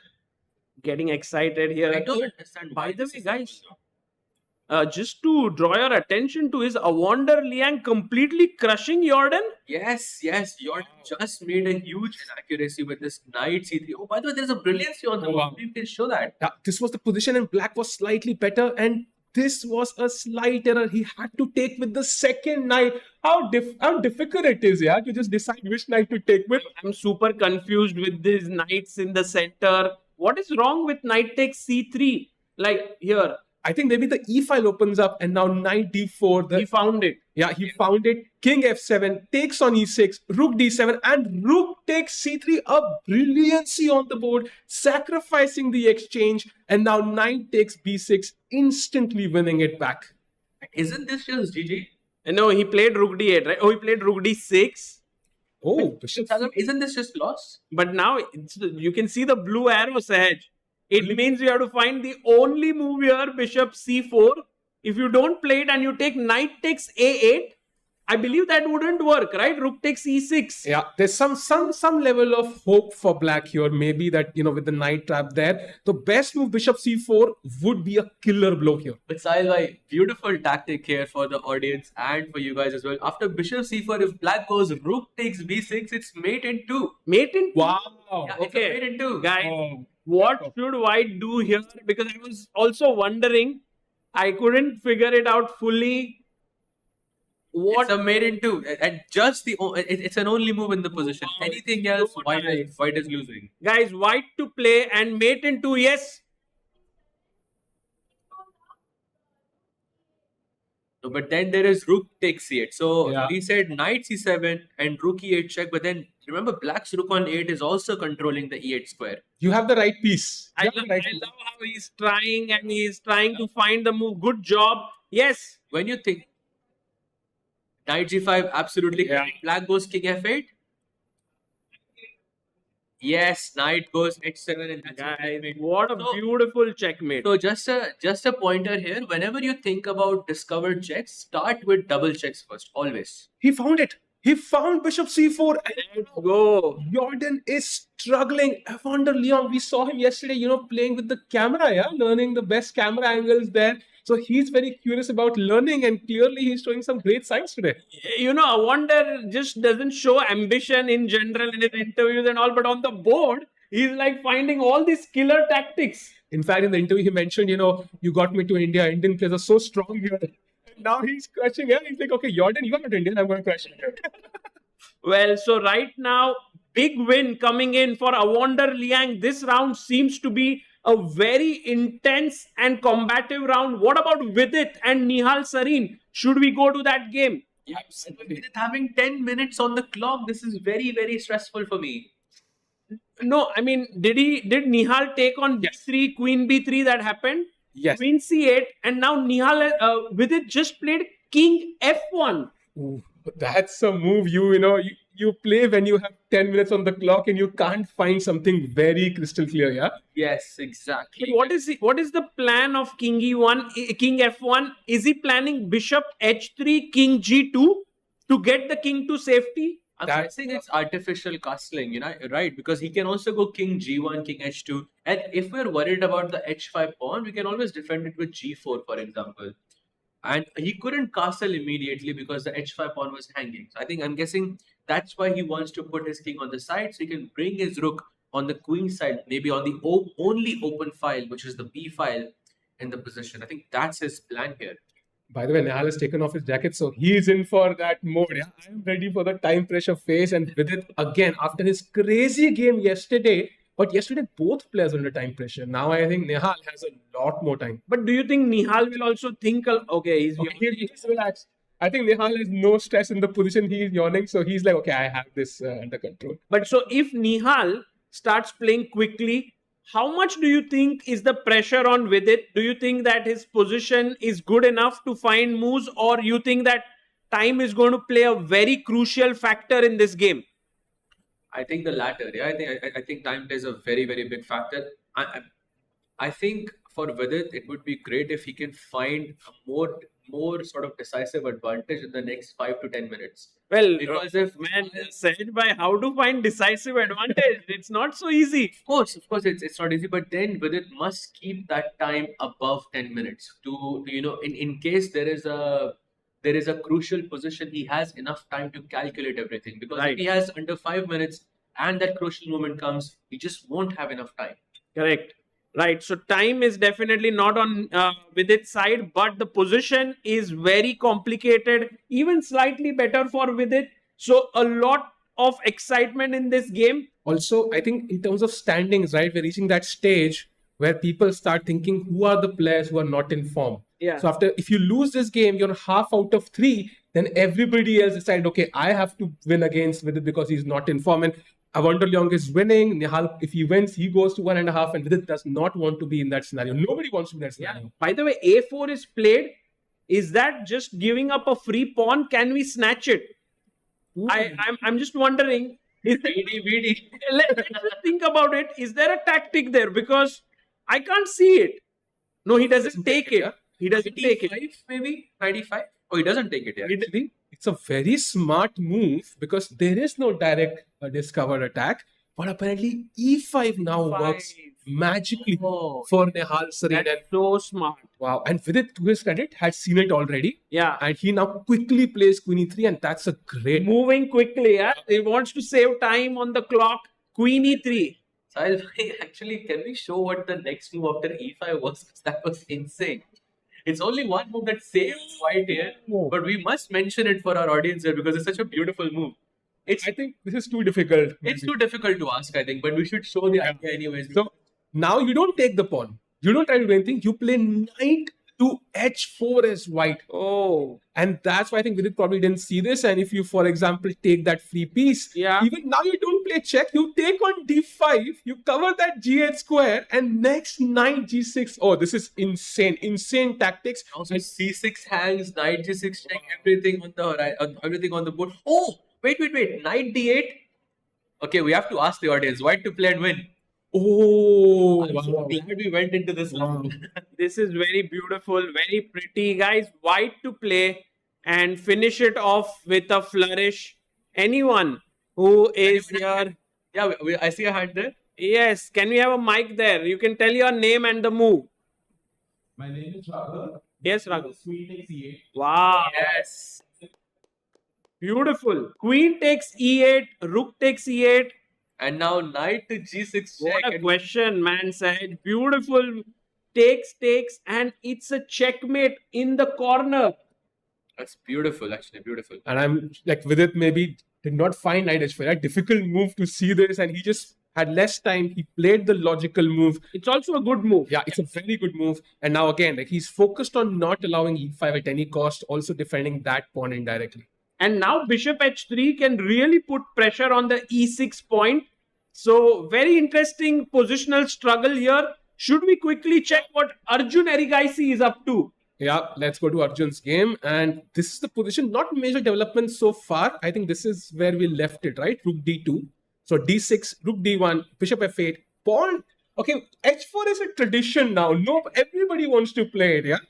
Well, you know, there is this saying that when you used to face Tigran Petrosyan, it felt like there was this boa constrictor which would, or Tigran Petrosyan or Anatoly Karpov, you know, the snake would just cover you up and slowly crush you. And I feel like Arjun is doing the same in this position. He has all the pawns on the fourth rank. Now going h4, h5, he's squeezing black down. From both flanks, yeah, the h4, h5, h6 could be a plan. Already you have advanced enough on the queen side. Blacks, you are just struggling to find moves from the black Also side. clock. Yeah. What I was getting to that's it. Just shows you have 4 minutes on the clock because it's simply not easy to find moves to play as black. You are reaching a stage where you just go king h8, king g8. I mean, look at black's next move. Black's previous move, it was bishop to 8. That goes to show that there are not enough useful moves in the position for black. No, Ray Robson is definitely struggling here. We can potentially say, like, with 90% certainty that Arjun will convert this. Yeah, by the way, we should jump to Vincent. Let's go. Because crazy stuff happening here. This is where we left it. A bunch of moves. Bishop g5. Oh, that happened. Yeah, knight c5, queen c3, knight e4, takes the pawn. Yeah. Rook d7. Knight comes into the picture. This is getting dangerous. Takes. Rook d6. Knight e6 check. Wow. Takes with the queen. Wow. Already won. Yeah, he won. Knight c3 check, king a1. And because you can't take the rook here, Yeah. there is a mate on f7. Vincent Keymer wins third game in a row, guys. Let's have a round of applause for him. What a guy. The main part. First game to finish in both Masters and Challengers. I would love if Vincent can join us, yeah? That would be amazing. Yes. That would be so nice. He's coming, yeah? If Vincent Keymer can join us, it would be so nice. We can have a look at the game with him. Also, ask him his thoughts on the other games. Also, he's played crushing games. Like, no game has been, like, what is this? Look at the queen on e6, Yeah. rook on f4, the rook hanging. This is the kind of game which gives you immense confidence, not just for the tournament, but also kind of to reach the top leagues. Yeah, Vincent is very close to that metric. Yeah, he might say, you know what? I want to win the Grand Slam and the World Cup and qualify to the candidates. Yeah. I mean, definitely, I think he started to believe that the candidates is meant for him 2026. Just like how Arjun thinks, or Pranav thinks, or Nadirbek thinks, these youngsters are all thinking about that after Gukesh has won the World Championship title. They all want to reach there. Okay, so this one is done. Let's look at the next position. We haven't yet seen the game of Anish and Pranav. What were the developments after the knight jumped in? Did Pranav find bishop f6? Yes, he did find it, and he still maintained that time difference. Bishop takes, pawn takes, and now somehow the attack is missing, right? Because I don't see it. The knight has to move back, which is not where you wanted to go. Rook a8, h3, and a6. And I would say Pranav has comfortably neutralized Anish's attack. And now the game looks much more comfortable. Yeah, because of that knight on e5, right? Very Yeah. strong knight for black. Absolutely. You need that bishop on a2 to keep that pressure on the a2 g8 diagonal. So great job by Pranav for exchanging that. I somehow think Pranav has good chances now to actually push for a win in this. Yes. I think that's the thing about Pranav. He tries really hard and he gets his chances. Let's see if he manages to convert this. And meanwhile, we have a guest joining in here. We have the leader of the tournament. Let's have Vincent here. Let's give it up for him.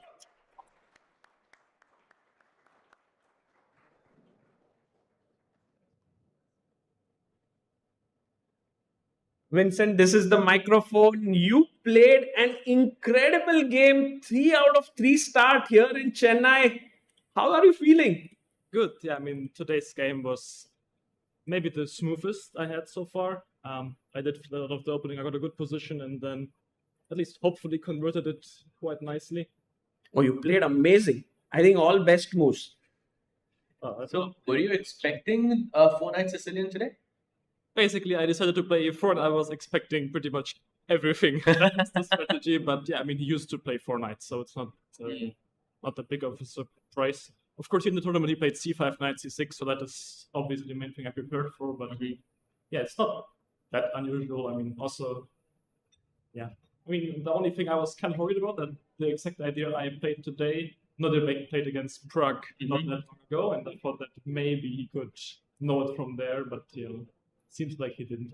Because he comes from the same academy as Prague. Yes. So he's good friends with him. But this Here in Bishop b4 is kind of a move you can play, and if you know another 30 engine moves, you will make a draw as black. But I was basically thinking that he will not really expect e4, and if he expects e4, he will not go into such big detail in such complicated lines. So I was nearly sure that he wouldn't go for that complication. And also, basically, normally people play bishop f4 to get the transposition to the Sveshnikov, to play knight db5, d5, bishop g5. So, yeah, I guess that's also what he expected. I mean, I was trying to find a little smaller idea. But you went bishop b5, and this is something that you had deep preparation. Where did he go wrong according to you? Oh, like after bishop c6, my preparation was over. Okay. So after that, I played myself. It's not that bishop 6 is such a bad move, it's just that after bc6 there are, as usual, enough lines which are pretty... bishop a4, and now you can basically choose whether to go d5 or e5. I think d5 is like Engine's top choice, e5 is the move Prague played, which also is completely fine. Yeah, it's just a very complex position, and I was hoping that we'll get a playable position, and also me having the advantage in terms of prep, that I might get a little advantage here. So what, according to you, was the difference between bc6 and bishop takes e6? Well, I mean, the structure is very different here. He uses one tempo to play a6, which I think changes a lot. In the other line, basically after bc6, bishop a4, d5, I think we're supposed to... I don't have the time to go from castle. I guess bishop b3 or bishop b4 would be coming. That's what I would assume. And this is what you had prepared prior to the... Yeah, I mean, more or less. Yeah, bishop c6, queen d3, I think it's kind of very natural. a6, take, and then we get the same structure, but now with all of these bishops, which is a little double-edged, because usually these bishops, they can also be important for white, because it's like the bishop I can place it on b3, that's very useful to block any kind of attack. But here, I am very good with tempi. Like, you get this in those Sozin classical types of position. No, you take on c6 and you go g4, g5 or something. yeah, just that I'm never had games like this anyway, yeah? So basically, it's still... Nice. Was h4 something that was more intuitive? You knew this plan? I'm not sure. Like, it came to my mind, and once it was in my mind, I thought that maybe it's something I had seen, but very dark memory if there was any. It's a great move, actually. Like, the idea is that I generally would like to go queen g3 at some point, and I want to get rid of this knight h5 idea. So I thought that he could try to go queen a5 actually here. Because then if I go h5 now, there's bishop b4. So he has this kind of idea. Right. Actually, that was one of the That's best true. moves he could play in this position. Yeah, I'm not sure I would have hit h5. I was considering going bishop e5 instead to be kind of thought h5. Yeah. Here, because now after knight g4, I think I can go queen g3. I mean, it might feel weird to give up the bishop, but he is in some immediate trouble with development. So it was very complicated, but of course I was happy to see bishop e7, h5, h6, queen g3, king f8. I mean, after that it's certain this position is unpleasant. He's like stuck with this rook forever. And since I'm controlling that b8 square, there's also no real attack for the moment. So the only thing is that the position is still quite close. He has this very nice structure in the center, so I need to start breaking somehow. So then you basically planned f4 and pushing the f pawn here, rook g8, f4, knight d7. You took. I think he had to go cd, which is like normally I'm not supposed to take ed cd strategically, but here I think I'll just go bishop d4. I keep that bishop, and then long term this king and rook constellation is so bad, and I will always have some break with f5 that like the dynamic disadvantage here really hurts him a lot. He's basically playing with all the rook, and that for quite a long time. So approximately around which time did you think you were completely playing? Like after ed knight e2, I was very confident I would win the game, simply because I also had a really significant time advantage, and it's also the kind of position that for me it just plays itself. Like I just have to improve my pieces, and he has all the weaknesses, and the king is weak, and yeah, I'm pretty sure that he should probably have many ways to win the game. And this was just the attack playing itself. Very nice moves. Queen c6, rook d7, knight jumping in, takes, rook d6, and you found the very nice finishing shot. Knight e6, takes, check, and king a1. And he resigned here. I think, Vincent, are you feeling really good being here in India? Are you feeling like you are able to play your best chess in the last 3 rounds? Yeah, I mean, here I'm certainly happy with the way I've played. First round was more shaky than I would have liked it to be, but it's kind of normal that first rounds can sometimes be that way, that you're not fully in the zone yet. And the second game yesterday was also completely crazy. I just thought it's very important that I managed to keep this few minutes on the clock at all times to be ready to calculate some unexpected lines in case they happen, because here we don't really get any time after move 40, so having a little extra time, even if it's only a few minutes, can really change a lot. I would like to ask you a question about just your previous game. You had d5 very, very early on, but we were debating that you were not going to play d5, and Sagar was saying that you were absolutely not, because he has been, following you for such a long time, and you ended up not playing. So was that on purpose because you thought it was going to equalize position too quickly, or what went through? Just to show this position which we are talking about, it's here. No, it's a bit Before. Ah, it's a bit before. before, yes. Here. It's around here, yes. Yeah. No, I saw d5. I just didn't realize how bad my position would be after queen c7. I thought like d5 will be equal, and the other thing it will be like 0-30, 0-40, but playable. And when he started blitzing out his next 2 moves, I realized it's actually pretty unpleasant. So then I was just really, really happy to see knight a4, because after that I could get this counter play of sacrificing the exchange. I think if you just knight b3, sorry, knight b3. If he just goes rook fd1 instead, it's really sad. I mean, he keeps the full control, and I will really suffer here. So it was really basically lucky that he went knight b3. And yeah, I mean, objectively, certainly not a great choice, but after having won that game, also not too bad. I think it worked out fine for you. Well, Vincent, how are you enjoying the food here? I see you many times in the restaurant because that's the only time we're able to see you apart from the playing hall. How is the Indian food and all for you? I like it. To be honest, during lunch, there are other things on my mind than food normally. It's like, today I realized I still have like 3-4 files to repeat, and it's already like 2 p.m. And I'm still sitting at lunch, so I should probably get going. But yeah, for dinner, it's really nice. Like you have some time to spend and can relax a little. And I think it's also important to take some time off in terms of thinking about the next game. Like, of course, next game is coming to mind, but you need to give yourself some kind of break, or otherwise you'll just be dead after half the tournament. True. Sure. No rest there as well. Yeah. I wanted to ask that. If you have one. Yeah, usually when I'm in the restaurants, I like to order like either mutton or chicken madras. Oh, lovely, Yeah. lovely. That's a good choice. That's a good choice. Amazing. Yeah. Vincent, I think you are playing incredibly well. I was talking with our fellow commentators and we were saying sometimes +3 is good enough to win such a tournament. And you have started with +3.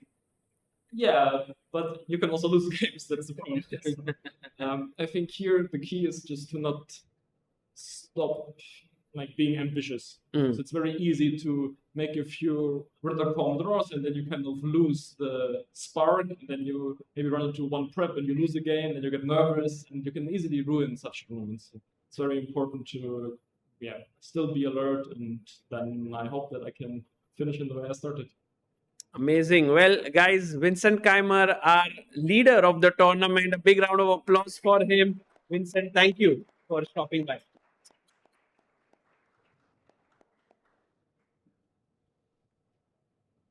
Guys, Vincent has started this tournament brilliantly. It's going to be super tough to keep up with him. But I believe, Sahaj, that it's not going to be like a straightforward walk in the park for Vincent, because right behind him is Arjun Erigaisi. And he is clearly better. Guys. Wow. It was such a nice interview, by the way. I could see, Vincent has humor, he has knowledge, and it's an amazing, amazing player. And he will be the favorite, of course. 3 out of 3 is quite impressive. Oh, he's playing brilliantly. So right now, I think besides Arjun, there is no one who is going to be. I think the next player is going to be on 2 points. So Arjun, if Arjun wins, it's going to be a close fight. Otherwise, Vincent will have a 1-point lead over everybody else. By the way, 40 seconds for Ray Robson. Man, Ray Robson has less than a minute, and we saw him pushing A5, which turned out to be a mistake. Yeah, and now after bishop takes b6, the black queen side is falling apart. He takes the pawn, but he loses the rook on d8 now, and it feels like Erigaisi Arjun is doing Arjun things. Also, just a quick update for everyone. A wonder Liang has just defeated Jordan by Foreest, and that game is over. So big win for Your Wonder there. wonder is there. Yes, amazing that he has managed to score his first win in the tournament. And guys, 2 seconds. Arjun Erigaisi, Ray Robson. he had 2 seconds. Seconds on the clock for Ray Robson as he puts the knight back on c6. We can't take the pawn because our bishop is hanging on b3. But can we go bishop a4? Yeah, let's bring it back. Maybe put it anywhere and then threaten that pawn. It's not easy to defend. So Absolutely not. Arjun is an exchange up. Opponent doesn't even have a pawn. And actually, opponent Ray Robson is losing another pawn. So that seems like just over. Right, but the downside is because Robson has less time, Arjun cannot walk now. So Yeah, finally Arjun has to sit at the board. exactly. So, but of course, jokes aside, this looks like a very, very, I would say 99% chance that Arjun is going to convert this position. No doubt in my mind. Should we go to Vidit versus Nihal here? Because this game has a huge intrigue. Oh, knight comes to a5, wants to maybe come to c4, bishop s3, your move, Sagabai, putting pressure there on e6, bishop blocks it, and now king to g2. So Vidit has really improved his position. Knight comes in, queen d3, bishop e8, and this is the current position, the +1 advantage for Vidit. But the thing is, Vidit has somehow magically regrouped all his pieces so beautifully. King is safe. Bishop is on h3. Rook is ready to swing over on the queen side. Only problem is the pawn on h5 is hanging. Okay. I would love to now discuss this move with you guys. There is bishop takes c7, which is possible, which was possible. And this is exactly what I was telling you, that when a crucial moment like this comes, Vidit would need more than 10 minutes on the clock, but now he cannot do it. It's so No, much what value. the hell? Come on, Bishop C7. Sahaj, can you explain to us how does that even work? Takes, and just you go bishop takes e6, and now you have that same idea of knight h4 and knight g6, but a very hard thing to see, I think, with 6 minutes on. Yeah, very hard, I think. Sometimes you even see it, but you just don't believe it. Yes, exactly. I think fair enough. Very, very, very difficult to kind of keep playing those moves, right? Move after move. We have 6 minutes on the clock. But there's the practical choice. Black has one active piece. That's the knight on c4. Right. Let's move it. Let's get it out from there. And if Nihal takes the knight, I believe Vidit will take it back with the queen or bishop. Yeah. And then the rook swings over to b1.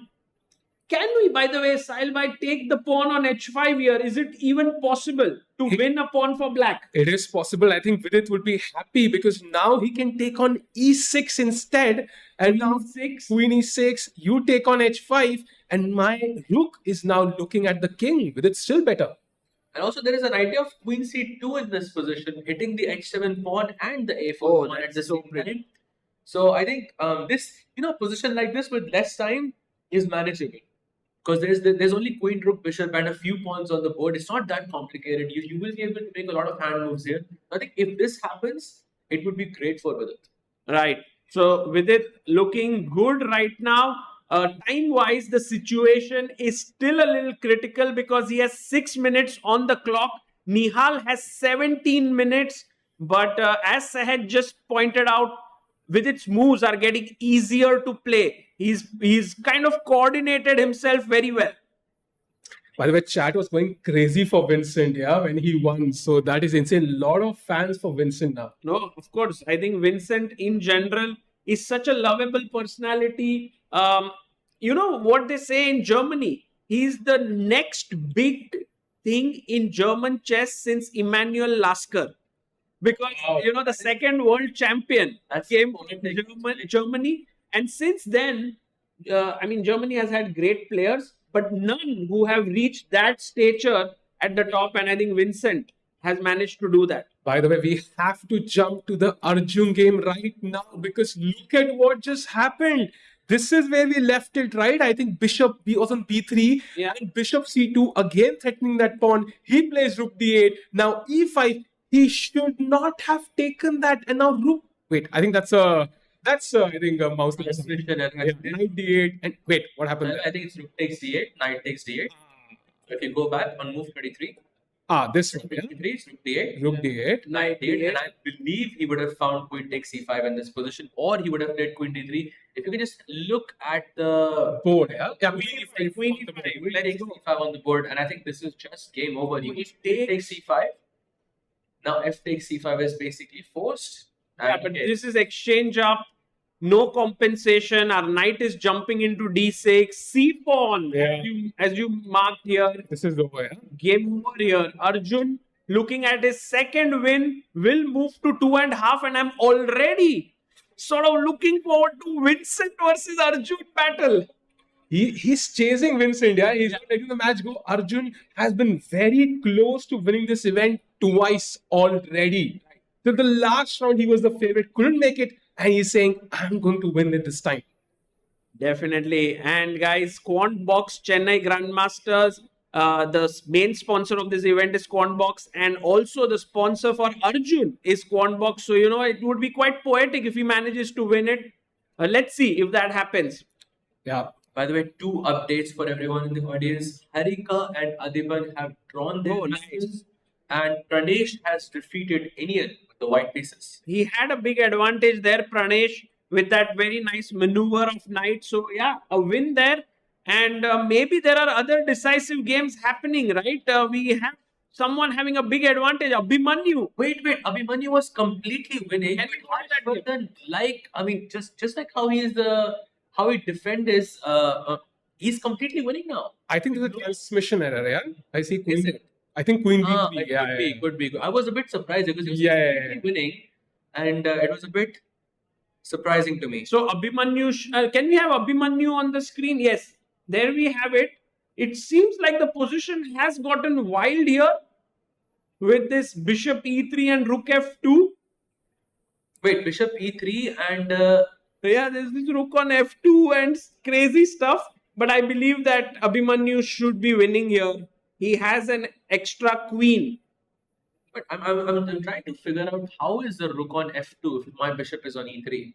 Maybe he played bishop h6. Maybe many moves happened, Sahaj bhai. bishop h6, rook f. I don't know, something like that. But I could be wrong. Yeah.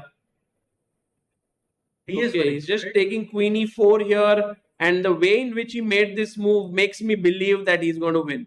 Yeah, for sure. He was winning. Can we also make a knight? Is that a pawn on c7? No, that's We're a... getting the moves now. Oh, we are getting a move. Yeah. Oh, okay. Oh, this is completely winning. Now you see it clearly. Is this position correct? Yes. Queen? Is it a queen? Yes, exactly. He has actually a queen and a bishop for a rook.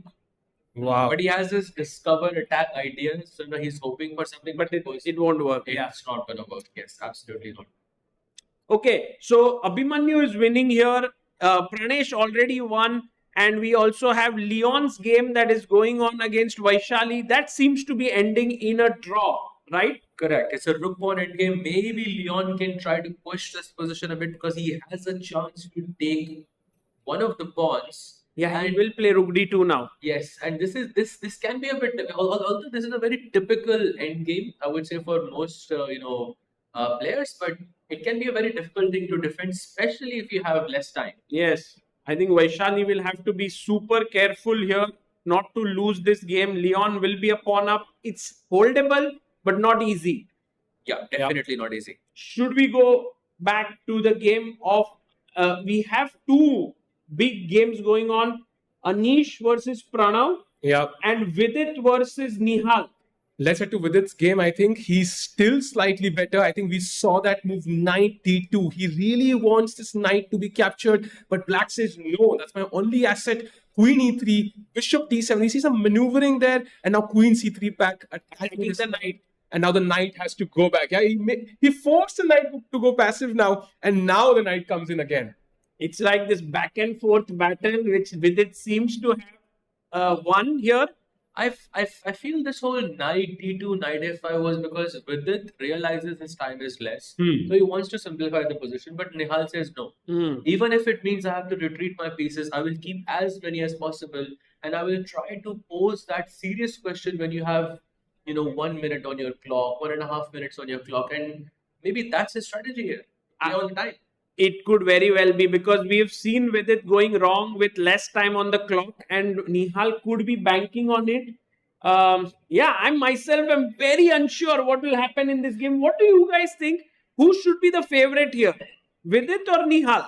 It has to be Vidit still. I think the time situation is not favorable, but somehow the position is so solid, right? If I have to play a couple of moves, I can do it very quickly as white. So that's the advantage, Sahaj. What do you think? I mean, when it's Vidit and anybody else, I have to choose Vidit, yeah, because it's my generation, Oh, So of course, I mean, said by like my city, my yes, many such. of course. Do you also support players which start with the same letter as your name? Yes, Maybe Okay, so right now Vidit is definitely looking as the one for choice, but 4 minutes is not very pleasant. 4 Yeah. minutes 29 seconds. Although it would be really cool to see Vidit sort of, manage this stress and then overcome the position and overcome this time pressure. Yeah. It would be really cool to see from Vidit's side. That would be Vidit, 3.0 in that sense. So definitely that would really help him to get into the groove for the tournament. Also for Nihal, this win would mean a lot because he also played a very nice game with Anish yesterday, only to botch it up at the end. So, both these players are having a slightly similar trajectory. Whoever wins will have a better tournament going ahead. And also, black's position has potential. Yeah, right moment e5 happens, and this is the Nihal kind of position, right? So he's waiting to bounce on that central move. So Vidit also has to keep it under control. Hence, knight f3, not giving any chance whatsoever. Yes. And so I'm seeing this idea of knight h4, knight g6 check. Yes. That's there in the position. It's hidden there. Yes. Like hiding. I know both of the players are looking at the square right now because it can happen at any moment and it looks very scary. By the way, we can see Arjun on camera. I think his pieces right now are in Black's camp, literally. I think we might see resignation in like a move or so. Yeah, Rook c7, and now the c pawn can simply walk up the board. The bishop is not even needed. He's sitting there and kind of cheering his friends on. But black spaces are parallel. The knight cannot move because it's defending the bishop. The bishop on c6 has no squares. Bishop on e7 has no squares. The king is defending the bishop. So all you can do is push the pawn. So I think he will resign. Yeah. It seems like there's no hope here for Ray Robson. If we can also get Arjun here later, that would be super cool to have him, because he will be in the sole second position with 2.5 points. Yeah, look at him. Yeah, he's so confident. He knows the game is over. Sometimes it's so great as a chess player, right? You know the game is over, right? Body language. Yeah. Any other sport, there's always a chance to come back. But chess, okay, this is something I can never go wrong with. Right. And guys, while we were hoping for some top player to join us, it has happened. We are having a Wonder Liang joining us. A Wonder, thank you so much for coming here. Judging from the applause that you are getting, you are definitely a crowd favorite of this tournament. I don't know what I did to deserve that. We've been talking about your interviews and your sense of humor. It's just amazing. Guys, I'm just glad to be here, just happy to be here. And you won a beautiful game today. I think it was okay. Yeah, I'm not really sure what happened, and then somehow we were just making moves, and then he resigned. So I was like, "What?" No, I'm always happy to see it. I'm starting to think why. I'm starting to understand why you're the fan favorite now. So, at which point do you think he sort of messed up? Yeah, I'm not sure. We can go to the opening. Yes. So, I wonder, before we go to your game, can you give us your take on this very exciting game that we have between Nihal and Vidit? Because they are in time trouble. Like, Vidit is in time trouble, but he has slightly better position. What is your feeling about this? Is white better here, or you think black is doing okay? So here's the thing, guys. I don't actually know how to play chess. But Says a GM with a rating of 2696. Something. They just gave me a number. but I know how to read the bar, so I'm really good at it. So yeah, unfortunately during the game there's no bar, and that makes it really hard for me. So yeah, I can see the bars like way up. So I think that means white is better. And what about the time? Because the time is low for white. That's why I think I wanted your take. Like, do you think the time compensates for the bar that is up, or? I think this position looks kind of difficult because black has very little counterplay. Although yesterday I thought it was kind of a similar situation for Vidit, and then things went a little bit crazy against Ray. So, you struggle, things can always be a little bit scary, especially against someone like Nihal. I think you definitely don't want anything happening against Nihal because he's always so tactically alert. Yeah, so I think I don't know, probably I would think maybe Nihal can hold just because it's so solid for black. And but on the other hand, I don't know. He's coming in with queen b2, queen b7, so there are already some threats. But maybe there's knight a5 with queen b2. So, I think I would still prefer to be white even with the less time because it's hard to see what black can do. But, you never know, especially, I don't know. I've played Nihal, okay, not so much over the board, but online a little bit. And we all know that, any position, no matter if he's completely losing or he always finds a little trick somewhere. So, yeah, I don't see anything that black can do now, but, I'm sure he'll conjure up something funny. So you think black is tied up and doesn't look great, but because Vidit has less time, Nihal will get his chances. Yeah, for sure.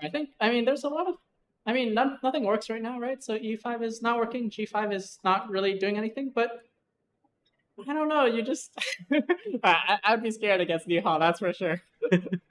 Right. So right now, while Nihal is thinking, he has 11 minutes, 30 seconds. We'll quickly check your game, I wonder, because, at some point, we were like, hey, this position is looking even. You went in the opening with the queen trade, and somewhere we were discussing, is a wonder not feeling ambitious today? Yeah, I mean, there's a thing. So I was talking a little bit with a friend before the game, and I was thinking of different lines, and I completely didn't expect the dragon, and we were just chatting. And every time I would suggest, like, oh, I have this interesting idea, maybe can I please play it? And he was like, no, this sucks. Like, absolutely not. So I was like, okay, we'll make him happy. X-Iron Dragon, I'll trade the queens on move 5. Just keep it chill. Can we know who this friend is, or it's a secret? No, I'm just like, it's not like, It's not your second. yeah, Okay. it's just a friend. Okay. So yeah, I know this position is kind of objectively very fine for black, but I thought we'll just play and keep it solid and see what happens. And I think being Jordan just made it a huge mess anyway, and I don't really know. Okay, I see the bar went way up, but that's too difficult for me. So Around which time did you start to feel comfortable with your position? As in, you started to feel you were a bit better. no, I never really felt like things were so good for me. I thought it was just kind of even the whole way through. And then I think he blundered this knight d4. Is very confusing to me what he missed, actually, because I think he should play... You mean this? Okay. Yeah, exactly. I think here it becomes very difficult, and I think Jordan is Jordan's an elite player, but maybe sometimes he doesn't defend so resiliently in the endgame. And so I think, yeah, here somehow he just collapsed very quickly. I think he had many resources, even after maybe rook c3, you could try rook e8, and his position... C3, by the way, got the double exclaim here. It's so beautiful. Yeah, but I think, he blitzed out knight c3 immediately, but here he could maybe instead play rook e8. Yes, it's the best move. Yeah, I think the position would still be very unclear.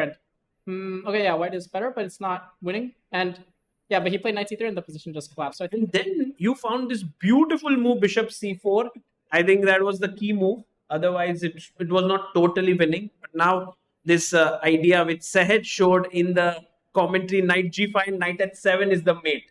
no, it was important that because I thought if I go knight a8, then the game can last a while, and here it just finishes right away. So it's a little bit unlucky for him that he has no defense, but yeah, I don't know. Sometimes you just get these kind of games, everything just goes your way somehow.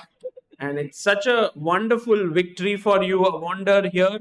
And how are you finding India? While we also have our Vidit's game here, we want to know, is India treating you well? Are you enjoying the hospitality, the food, everything here? Yeah, so everything's great. Hotel's great, playing conditions amazing. The food is great, right? I was thinking, I feel like there's just one problem with India. The players here are too good, I was like, guys, please, like the guys. He's clearly talking about me. Exactly. I was like, he's too strong. I can't. There's nothing I can do. So I was like, gotta beat the non-Indians while I can. So, I was like, no chance against 5 of these guys. So yeah, that's a tough problem, but I just thought it's a good learning experience. I'll just try and learn as much as I can from these games. So not much I can do about that problem, unfortunately. I mean, you are very inspiring. You're smiling your way through this tournament, enjoying yourself every single time. We saw you in the players area. We see you at the board fighting, even at the restaurant there. So I think it's amazing. People are discovering you here because, of course, we knew you're a strong player. But because we get to interact with you, we're getting to know that you are such a wonderful, wonderful person. Is it your first time in India? Yeah, it's my first time in India. And I think I have played US Championship before, but more or less this is my first super tournament as well. So I'm just enjoying it and just, happy to play against the competition here. That's so nice. By the way, I wonder, you were talking about this move G5. It was perhaps the only move in this position to keep close to equality, and Nihal found it. Does that change the position considerably? Yeah, it's hard for me to say anything without looking at that. No, I think, this is I still feel like it looks good for white, but I don't know what his plan is. Can we go queen b7? Because we can win this pawn here, right? I'm wondering if he wants some queen f8 and bishop no, that's not. Oh, maybe. No, this takes. No, yeah. I think e5 looks also. What takes bishop d8? Apparently, yes. And if we take here, bishop c8. Okay. oh, It's some tricky stuff. Bishop takes d8, rook takes b7. So, Or no, so Liang, based on what you know about these players, what would you predict the result to be after H6? Based on what you know about these two players. I don't know. Vidit just, is like, worse. oh Suddenly. my god. Okay. I'm always very scared of Nihal, but I think just because, yeah, he has a very big online presence, and so that's the only time I've ever played him, and I always lose. So Guys, can we, to the director, can we also have Vidit and Nihal's video here so that people can also see him? I think Awonder was right that Nihal will have his chances in this game, and he has gotten them. yeah, very hard to see. But I mean, I think both Nihal and Vidit are very strong players, so I mean, things could turn just as quickly. We saw that the scramble yesterday with Nihal's game also was very messy, but so I don't know anything. Yeah, hard to Looks tell. like today is not any different because Queen C2 big mistake and now G5 seems to We be played it. and he plays it. Wow. Wow, G5 is on the board. Vidit goes back with his bishop, but his position is turning into slightly worse because of Rook G7, idea G4. That's the only move, by the way, that gives him an advantage, but not an easy move to see. Yeah, what do you think? Yeah, I don't know. I think Nihal just he has that. I also see like Queen E8, Queen H5 is coming. So, and this looks like flashbacks of Vietnam. so yeah, not looking too good. But yeah, now pulling for my boy Vidit. I hope he can make it out of there alive. Actually, I wonder, you are also a trainer, right? You were there with Carissa at the Women's World Cup. Right? Yeah. So you're so young, you're such a top player, but do you also enjoy teaching and training? Yeah, I think that was mostly just for fun. It was good. Yeah, we also ran into an Indian player there, unfortunately. He kicked us out. But yeah, I think maybe if we were a little bit luckier, it could have been a pretty deep run.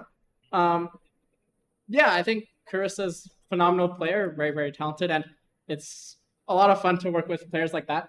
And yeah, I think in general in the US, maybe, I like collaborating with the other players a lot and just sharing things in general. It just makes chess, maybe it's not the smartest thing professionally, but it makes chess a lot more enjoyable for me. And I think that's more important just for me generally, that I enjoy what I do and have fun with it. Clearly, we can see that you are enjoying here.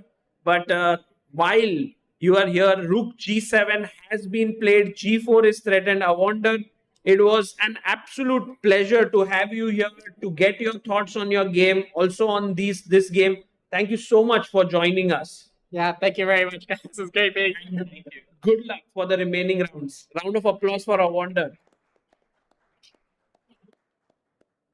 Guys, Awonder Liang here, scoring his first win, and that was incredible. While the key moments of Vidit and Nihal's game are now coming in, we have Sahil by back. Guys, this is heating up considerably here. Bishop G4, Vidit stopped the pawn from coming forward. But what is Nihal's next best move? Can he push F5? He absolutely can. F5, and the bishop is basically running out of squares. Where do you move the bishop? You could go to H5, but after G4, he's stuck behind enemy lines now. Yeah. Is it stuck behind enemy lines, or is it in an aggressive position? If 10 people attack the enemy, then it's an aggressive stance. If it's one person, then it's some mistake. And I think bishop on H5 will be attacked. It's happened. Guys, G4 on the board. Nihal Sarin has blocked with its bishop in H5, and it seems like Vidit is in big trouble now. Knight H4 cannot be played. Yes, Sahaj, bishop takes H4 is hanging. Nihal is just so clinical when it comes to these faster, crucial time controls. I think he's not making a single mistake. Rook G7, F5, G4, everything 100% precise. Has he played Knight H4? I think he still has to think, right? Yeah. Not yet. He hasn't played. I think you can see from Vidit's body language that he's not feeling comfortable there. Yes, for sure. I mean, that has to do with his time as well. And we knew this was the issue. I think around on move 10 or move 11, he thought for about 26 minutes or so. And from that moment onwards, Nihal kept that half an hour advantage, and this is where it pays off. Right. Now we are. Oh, By the way, if you were, if you had a chance to whisper something within, say, some motivation stuff, what would you say, Saga? Because he needs to tell himself that he can come back here. yeah, I think in general, he just has to make his next few moves quickly, and the position is not utterly lost. One of the things that happens with Vidit often is that when he gets a bad position, he many times crumbles into a loss. If he can even hold this to a draw, it would be a really good thing for him. I still think, as Vidit, I would still be a bit, disappointed because he had such a great position up until group 25, 26. Even if you do save this, yes, you're happy that you saved the position, but you're also a bit sad about the fact that Half a point better than 0 points. Of course. He doesn't have point is even better. He doesn't have time to be sad because 2 minutes now and Nihal plays the only move for an edge. The idea is Beautiful move. to play d4 check and the king is getting attacked. And Sahil bhai, after d4, when the king moves, rook moves to h7, bishop moves, and then rook h1 mate. Wow, can we show this? So rook c1. F3, that's a mistake. No, he plays f3. Oh, he plays F3. That's a huge mistake, I think, no? Oh, rook h7. F7 only move and he touched the golden pawn, by the way, this time for tactical reasons. Very, very good thing. But rook h7 is an important move. Did Nihal? No, Nihal hasn't found it yet. Only move, by the way, to have a win. That's what the blue arrow says. If Nihal doesn't find it, Vidit is back in the game. And what if I just defend this bishop, right? For now, I have enough assets to defend this. What is your move next? Well, maybe just e4, yeah? I don't know, just, opening up the bishop there on c6, feeling... Like this idea of king g7 and queen h8. Crazy. That's crazy, I think, no? Yeah, it can work. Also queen b7, lining up on that diagonal. So there are two kind of, one on the file, one on the diagonal. Sagar, I love that idea because after d4 and queen b7, if we can have that position on the board side, right? We have the rook h1 and d4. And you had this queen d7 and bishop takes f3 check. Oh my god. ef3 and queen f3 check, and that's just GG. Game over. So lots of different ideas. Pawn on g4 does not allow the white bishop to come back. It's out in the wilderness and it cannot get back. Absolutely looks very, very tense for Vidit. We saw another yawn from Nihal, and problem is Vidit has so many options, as you mentioned, right? Queen b7, queen, king g7, queen h8, like so many options to consider. It's so easy to miss one black side here and the game could be over. Right, Sahil bhai, can we go to the live position? Yes, here we are. One more update for everyone. Abhimanyu has defeated Harshvardhan. So actually, it's been a very decisive day, I would say. Yes, Very much. We only had 4 games that were decisive. And so far, we've already had 4 or 5. Today in Masters, we already had 3. Yes. Yeah, 5 decisive games. He played d4 instead. I think he had to first include rook h7 and maybe Vidit has a chance with the only move. What is it to c4? Oh, queen c4. I thought king f2 also was my idea to just try and play f takes g4, but looks like a bad move, yes? Same idea. This rook h2 check, that looks very, very scary for Vidit. Oh, he finds it. Queen c4. Guys, Vidit Gujrathi maybe making a small comeback there, but still quite better for Nihal Sarin. And of course, my thought was, why not bishop d5? But apparently you lose the a pawn now. Oh, the idea is after queen a4, there's queen e8 check if you play rook h7. Oh, wow. That would be something that Nihal might have overlooked. And that means that the bishop finally finds some hope to get back into the game. Yeah, it's still a difficult position to hold, but much better than what it was 5 minutes ago. Right. So queen c4 on the board. Nihal Sarin has 7 minutes 46 seconds. Vidit has 2 minutes 22 seconds. Guys, this is a thriller. We just don't know who's going to win this. Vidit giving us exciting game after exciting game after exciting game. Nihal as well in the mix there. And we saw these two players playing till the end yesterday, right? And they are playing each other now. And okay, predictions. What is the result according to you? Draw, yeah? Yes. Sahaj? I'm going to say Vidit wins. What? Wow. No way. Come on. Because he's worse. It's great. It is, but many times in situations like that, you tend to overpush. What a bold and prediction. it could turn it around. I mean, we saw a similar thing happen to Vidit yesterday. Yes. I believe in karma. If you can, have it can also work the other way around for you. What about you, Sahil? Thank you. I think I want to say a draw, but I'll balance it out. Let's say with a Nihal win there, but Nihal has more time on the clock. That should be very valuable. Right. So all three results on the panel here, guys. What do you think? Look at the crowd; they're all glued to the screens. Do you think Nihal wins? Oh, very small draw. Also not Vidit wins. Okay, crowd is basically like, we don't know what will happen. Let's just follow the games. It's so tense here. See, right now, I think Nihal is also feeling the pressure because clearly he missed something in this position, right? He missed maybe that Queen F4, Queen E8 check wala idea. And I think now this is where you start to mess up because now you still want to keep that pressure, you still want to keep that intensity, and this is where you might overpush. I have a question. Yeah, this pawn, right? Not just that pawn, but what about Rook at 7 here for black? Because I attack your bishop. That's a blunder because Because of bishop. Oh, F5. Bishop G6, Rook G7, and the bishop isn't trapped. Oh, Sagar bhai, look at this. If you play Bishop D5, there is Queen takes D5. Oh, beautiful, man. Beautiful. I actually missed this also. Too good. Too good. Easy to miss these things. So now Nihal has to find D3. Yeah. And if you go Queen takes D3, then Rook H7, which is not an easy thing to find over the board. Oh, D3 is super tough. Yeah. It just deflects the queen actually. But now Nihal has 5 minutes 20 seconds, guys, while Vidit has 2 minutes 22 seconds. Tough situation. Chat going crazy for Avendor Liang as well. I think he's a hilarious guy, yeah? No, I wonder Liang. I love the guy. Yeah. I mean, I had interviewed him back in the day, like 5-6 years ago. He was still a very young boy. Now he's turned into such a wonderful, humorous, fun-loving person. And he was like, I don't know what happens without the bar. Yeah? That was hilarious. I don't know how to play chess. And here we are, like, okay, Sahaj by the GM, but okay, not even playing, and he's 26.96 and he says, The first time I met him was in 2015. I actually played a match against him and he was so young. I think he was around 8 or 9 years old, and we had some 4 or 5 hour long game and I barely survived wow, against him. So he has been a very, very strong player. Right. Okay, by the way, Nihal down to 4 minutes 20 seconds. And Nihal also needs to speed up here, otherwise he might get into time trouble, although he never really minds those time pressure situations. He loves them, but he does make his mistakes there. We saw it in round 1, we saw it in round 2. Time pressure can get to anyone. As he thinks, can we have just a brief look at the Anish game? So this is the current position. What do you make of this? Like, is Anish still playing for a win, or do you think this is too simple?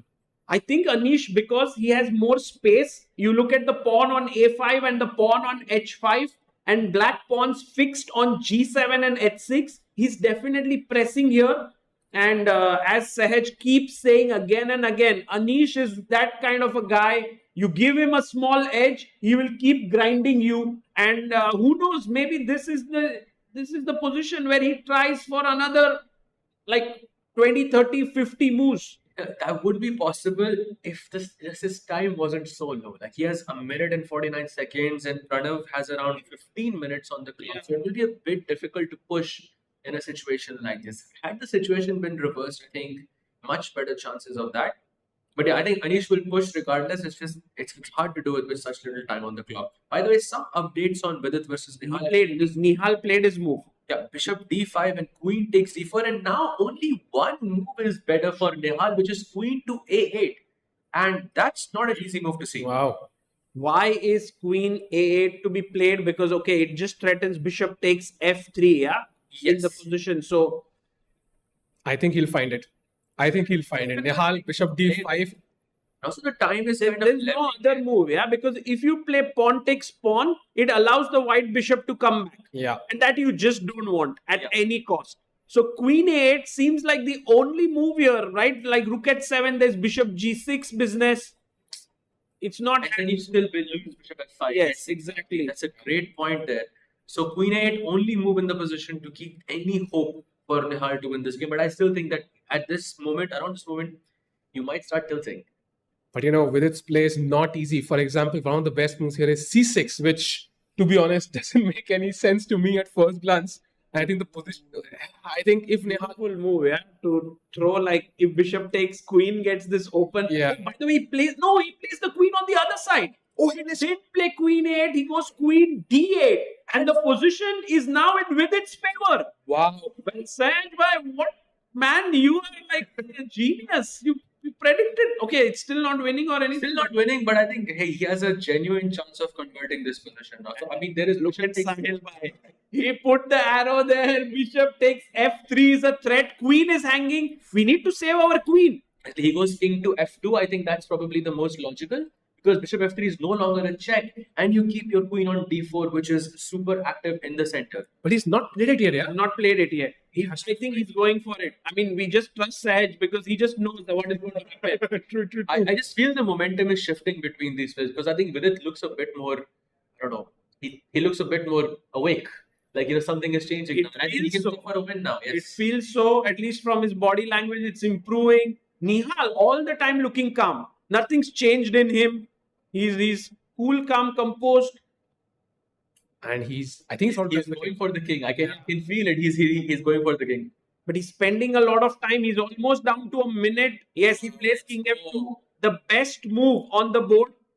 And no checks now with the bishop. I think Nihal is struggling a bit because, for example, here, what do you do? If you take, you're allowing the bishop back, not an easy move to play, but that is the best move in the position. In fact, it's the only move to not have a 0.5 advantage or something like that, right? Gf3, bishop f3. So basically now Nihal has to go into an equal position when around 10 minutes ago he was close to winning, right? Now that's not an easy thing to do. Right. In fact, Vidit went through the exact same thing yesterday. Right.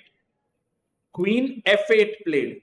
And he's attacking the c5 pawn. A nice move. Threatening to win the queen. Again, he's like, I want your queen with at all costs today. I have first this threat and now this threat. So how do you defend it? Bishop b4, bishop e3, bishop b4. Two moves. I don't know where to put my bishop. So bishop e3, I think looks... it's just, there is that pin on that queen, and I'm just afraid of that. So I just like bishop e3 more in this position.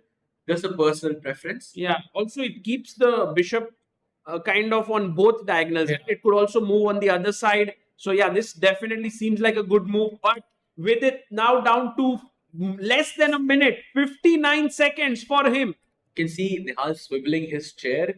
Surely that's some sign of a worry. For sure. I think Nihal looks calm on the exterior, but I think deep within he's getting nervous because you can see him getting fidgety. Chair is moving. He's looking here and there. He's changing his posture.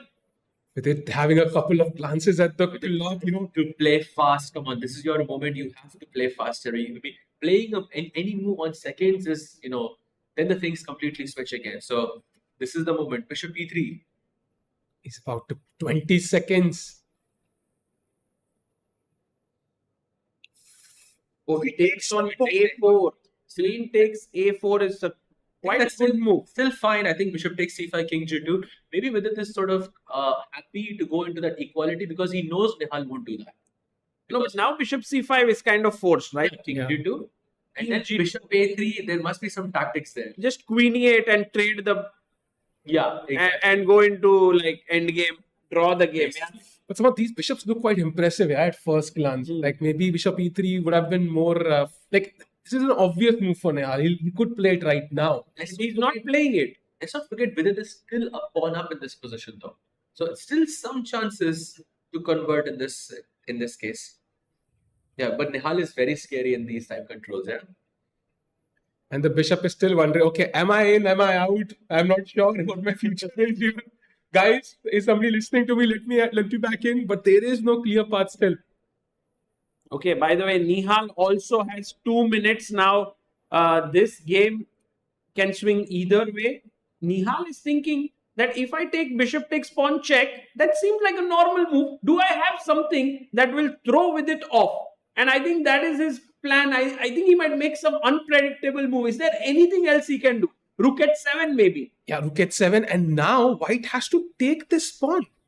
Yeah, which is and it opens with a check, queen on f8. So maybe rook h7 could be a move here. Definitely an Why option. is that bad though? What is happening after f takes g4, f takes g4 check? Why am I not? Oh, because rook h5 is not possible. Just g4 check. You have to now head to e1. Yes. Right. So So that h5 has to go. yeah. Tough Queen e1 move to find. takes queen g4. Check. The queen moves from here to there. It's queen g7, queen h5, and maybe it's all okay. But I think I won't go for this because this clearly, he cannot find that way to keep the position going. Okay, He this- has to do a repetition here. Guys, Nihal down to 1 minute 10 seconds while Sahil is playing an entire variation of 20 moves. Man, and it's all forced here. If they enter that, they have to play till the very end. So no wonder both players are confused what to do. Right? And Nihal also 55 seconds, 54. Man, he takes on c5 with a check. With it King g2 must be played instantly, and he does it. quickly played. And now take on a3. Yes, Sahaj? So take on a3 is bad. Yes. I don't know why, but it's bad for some reason. Wow, queen a7 maybe, yeah, threatening rook b8. I don't know. Nice. That's I don't know. I'm just very easy to miss moves like that. maybe it's a bad move. The bishop right now maybe has some influence, right? So cuts off some important squares. And now Apparently, Nihal must find queen d8 in this position, which doesn't make sense to me at all. I get there is bishop f3 check, but you're not looking for moves like that. I'm looking for rook h7, something that brings my queen on the king side. Yeah. I will also consider g takes f3 in this position. The momentum is definitely shifting here. But I don't understand why not bishop a3. That might be the move he will make because it's giving him the pawn back. Nihal is behind on the clock, I think, after a long time. With more than a minute, he's still holding on to that. It's not sure. Teams have changed so much. Nihal Sarin now having a minute less than He played c6, I think. Oh, what a blunder! That's a big blunder. And now bishop h6, the winning move. What? oh, it's a skewer. It's a simple move. Guys, Bishop Sahaj, Sahaj, please don't say anything bad that would happen to my life. But what is bishop h6? Did he miss it?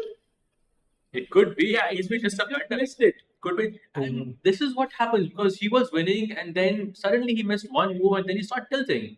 And then he started missing Look things at like- with it. Look at with it. He's like he can't believe it that it's coming. That he has this move. And we can see if Vidit plays bishop h6 and Nihal does like no. His expression. Oh, there he is. Bishop h6 found by Vidit. And Vidit is now completely winning.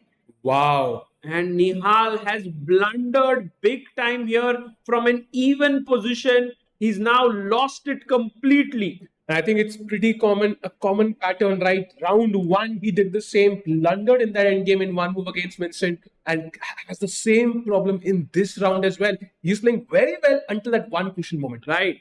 And I mean, it could have gone either way. This time it was Vidit who kept his nerves, and I don't think he's going to blunder anymore. I guess this is done almost. And what do you do? Like, what is the move? He plays that check because he had no time. 4 seconds. Yeah. CF3. Or maybe he's thinking about rook takes g3 check. Yes. Queen h6, Yes. But That's what he wants to do. He there is wants, some checks on the background, like rook b8, queen a8, something must be there. right. And now just bishop f3. We E3. take. E3 is +4. Yeah, bishop f3 is a mistake apparently. It's But bad. I mean, it's a better winning, but I think ef3 is the only clear winning move. That is a bit- You know, let's forget about our bishop coming back now. Let's take back with the pawn. Although it's not so simple to figure this out, but I'm pretty sure Vidit will do it. Yes, 26 seconds to figure it out though. That's still very little time. But you look at Vidit's body language. He sees that he's almost going to win this, and he has to make a couple of right decisions here. Absolutely, but Can it he can do go that? either way. When He can go bishop seconds f3, he can go e3. I'm telling you, anything can happen here. 7 and he takes right He move takes there. F3 on the He takes F3 is the correct move, guys. Everyone on the edge of their seats is Nihal Sarin. Going to make a comeback. Rook takes G3 is what Sahil is predicting here. I think that's the move that Nihal might go for. Rook g3, I think, is basically forced. His hand is literally, let me go, yeah. Let me just play the move. Yeah. 11 seconds for Nihal. He has to make the move now. And he takes it. it. Wow. King takes, quickly taken. Queen takes H6. And now, you know, the white king is super weak. But I think White says, first it's my move now, and I'll checkmate you. Yeah, and rook b8 check is the cleanest. Even queen a8 check works multiple ways, but Vidit still has to calculate all of this. Not an easy decision. No, but any check I give, bishop drops back to f8, correct, for blacks. Yes. So And then you play queen h4 to defend the bishop on h5. you go rook b8, queen h4. Yeah, rook b8 is very That's important. so nice. Rook b8 is really important because you want to tie the bishop down on f8. Otherwise, it has some bishop e7, bishop f2. You have some different types of ideas. But not so easy, because if you play queen a8, then bishop f8, suddenly your queen is misplaced. Yes. Yeah. You have to find queen e8 in this position. No, Very, Vidit very isn't important. going for his rook. He is playing his queen. He goes first queen h4. Oh, not the best, but a decent move nonetheless. And now Nihal's only option is queen to g7 check. Because if he goes queen e3, trying to sort of get checkmate the white king, he gets checkmated with rook b8. This is a flashy move, yeah. Seven. Wow. Insane attack with the queen, bishop, and rook. And I think that's over. Rook b8. Yeah. Wow. Okay. Vidit playing a safer choice, right? The queen near the king, defending the king a bit more. And now Nihal has 30 seconds to find queen g7 check, his last resource. Queen g7 check, king h3, and then what's the plan then? No checks, yeah? No checks. No checks. The plan is King h3 I like because I don't want to get if I check. yeah. The plan is crazy and it doesn't make sense. Bishop to e7. No ways. No ways he goes for it. Because again, he's accepting a draw here. He still sees a possibility to win. Who? As black Nihal. No way. Because He takes a3. What? Takes one on He a3. doesn't want to take the draw. But it's a mate now, right? But Yes. that's just too optimistic, Bishop right? f7 check, winning the queen, king g7. Okay, there's no. Is there a finishing shot here, guys? Help me. No, the thing is, you don't have to play bishop f7 check because black cannot give you a check in this position at all. Just play rook b7. No queen g7 check, no bishop check, no queen check. b7 is cold-blooded move here. Yeah. Can Vidit find it? Because when checks are there, you want to check. Oh, he's about Going for a the rook B7 b7 on the board. Finds it. Beautiful move there by Vidit Gujrathi, and that is game over now, because now the black king is completely cut off. Yeah, no counterplay, and the bishop a3 move definitely not in the spirit of the position a little bit, I feel. And now Nihal has 14 seconds. There is no move, literally. Yeah, you can see it on Nihal's face. He is running out of options there.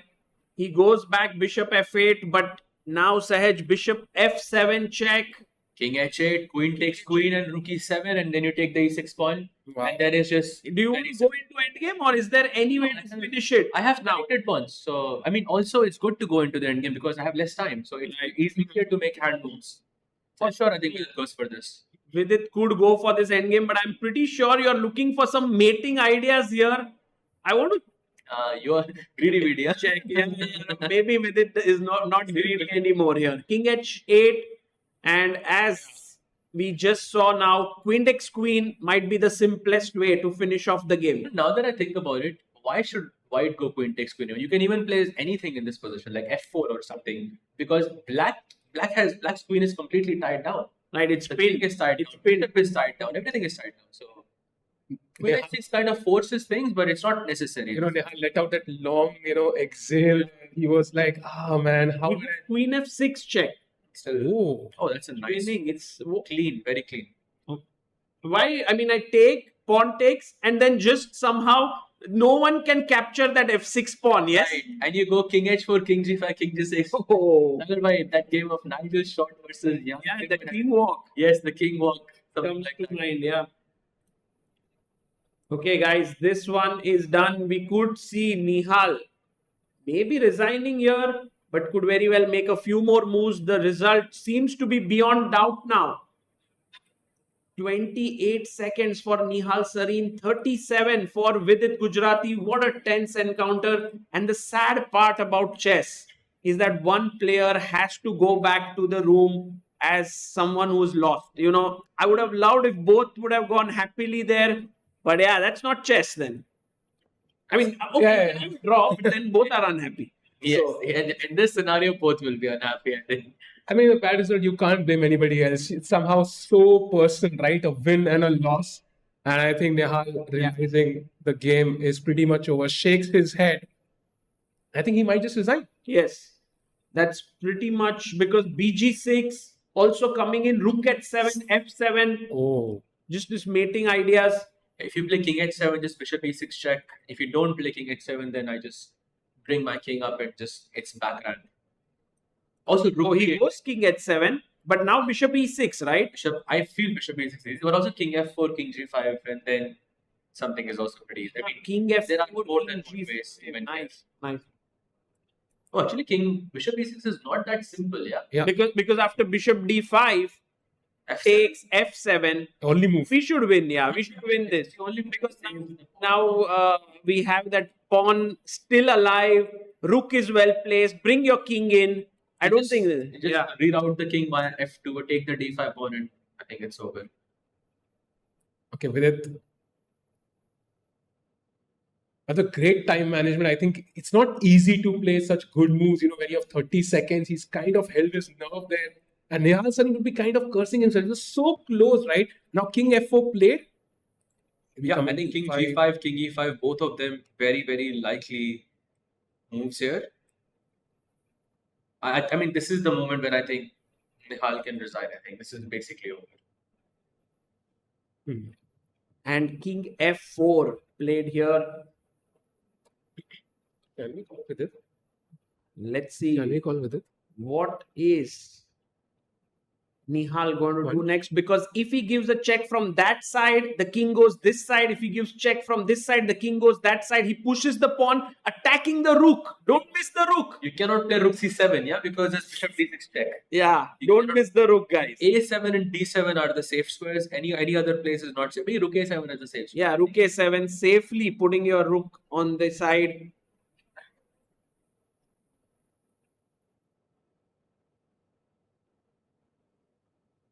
And rook a7 is on the board. I mean, the best move here is bishop f3. That tells you everything about the position. I think. Oh, Yeah. because the thing is, king was going to g5 for a mating attack. So Nihal comes king at 6 now. Still a bit tricky because how should I just King e5 maybe? King e5 with the idea of bishop e6 should be. 3? Aha, you want to. Okay, you're worried about that pawn, yes? But still it's winning. For sure Yes, it's winning. yes. I think that should be fine. You take e6, f5. That's nice. That's actually an easy way to finish the job. Yes, Yeah, goes right, king yeah. e5. He brings his king into the center. All white pieces coordinating beautifully. I think after bishop f3 I also have rook a3. You have that rook h3. Aha, rook a3. Nice, nice. Okay, you Rook want to checkmate. Rook Yes. f2 also. You wanted to checkmate before. We're just, can still happen in He the takes on f3 there, not with lot of conviction. Somebody in chat said, I wished Vincent good luck yesterday. That's why he won. So, endgame. it's always good to have good wishes on your side. Yeah. Right, absolutely. By the way, Vaishali loses the game against Leon.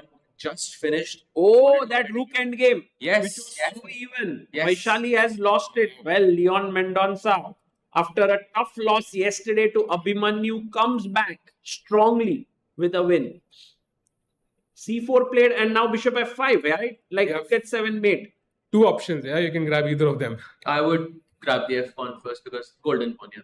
There's no other reason. And there's no way.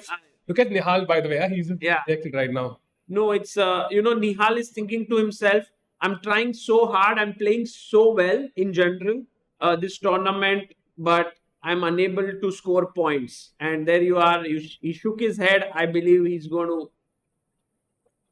Yeah, I think he's going Yeah, to. he's Because going if you to play king that. g5, now there is rook g7, which is Oh, very wow. nice. Nice. That's just game over. Nice point.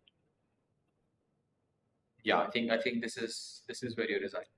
Okay, bishop e4 defending the f pawn. Maybe there's rook a8. Is there rook a8? It's just bishop e6 and takes, maybe. Okay, that's also very simple. Yeah. By the way, just one game remaining in the challenges section between Aryan and Diptayan, and 2 games remaining besides.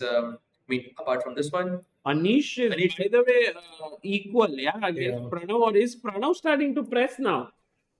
I mean, with the clock, yes, but position may be still Equal, yeah. Pranav and Anish is very, very even, guys. We will go to that game after this one ends. Maybe there's some action there as well. By the way, yeah, bishop e6 played. I think this pawn will fall now, and it's.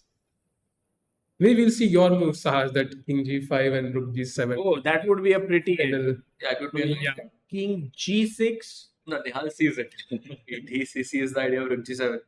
Nihal giving a tough resistance, yeah, here, making Vidit work really hard for that full point. Maybe bg8 bishop h7 and take the pawn. Yeah, that's it. Most players would have just resigned Yeah, a bit yeah. earlier, but Nihal is putting up that resistance. I think rook c7 also works in this position with the idea of rook c8 and rook g8. a1. play. Okay, that's very. He's going rook g1. Rook f1 is also there. No, bishop f5 just.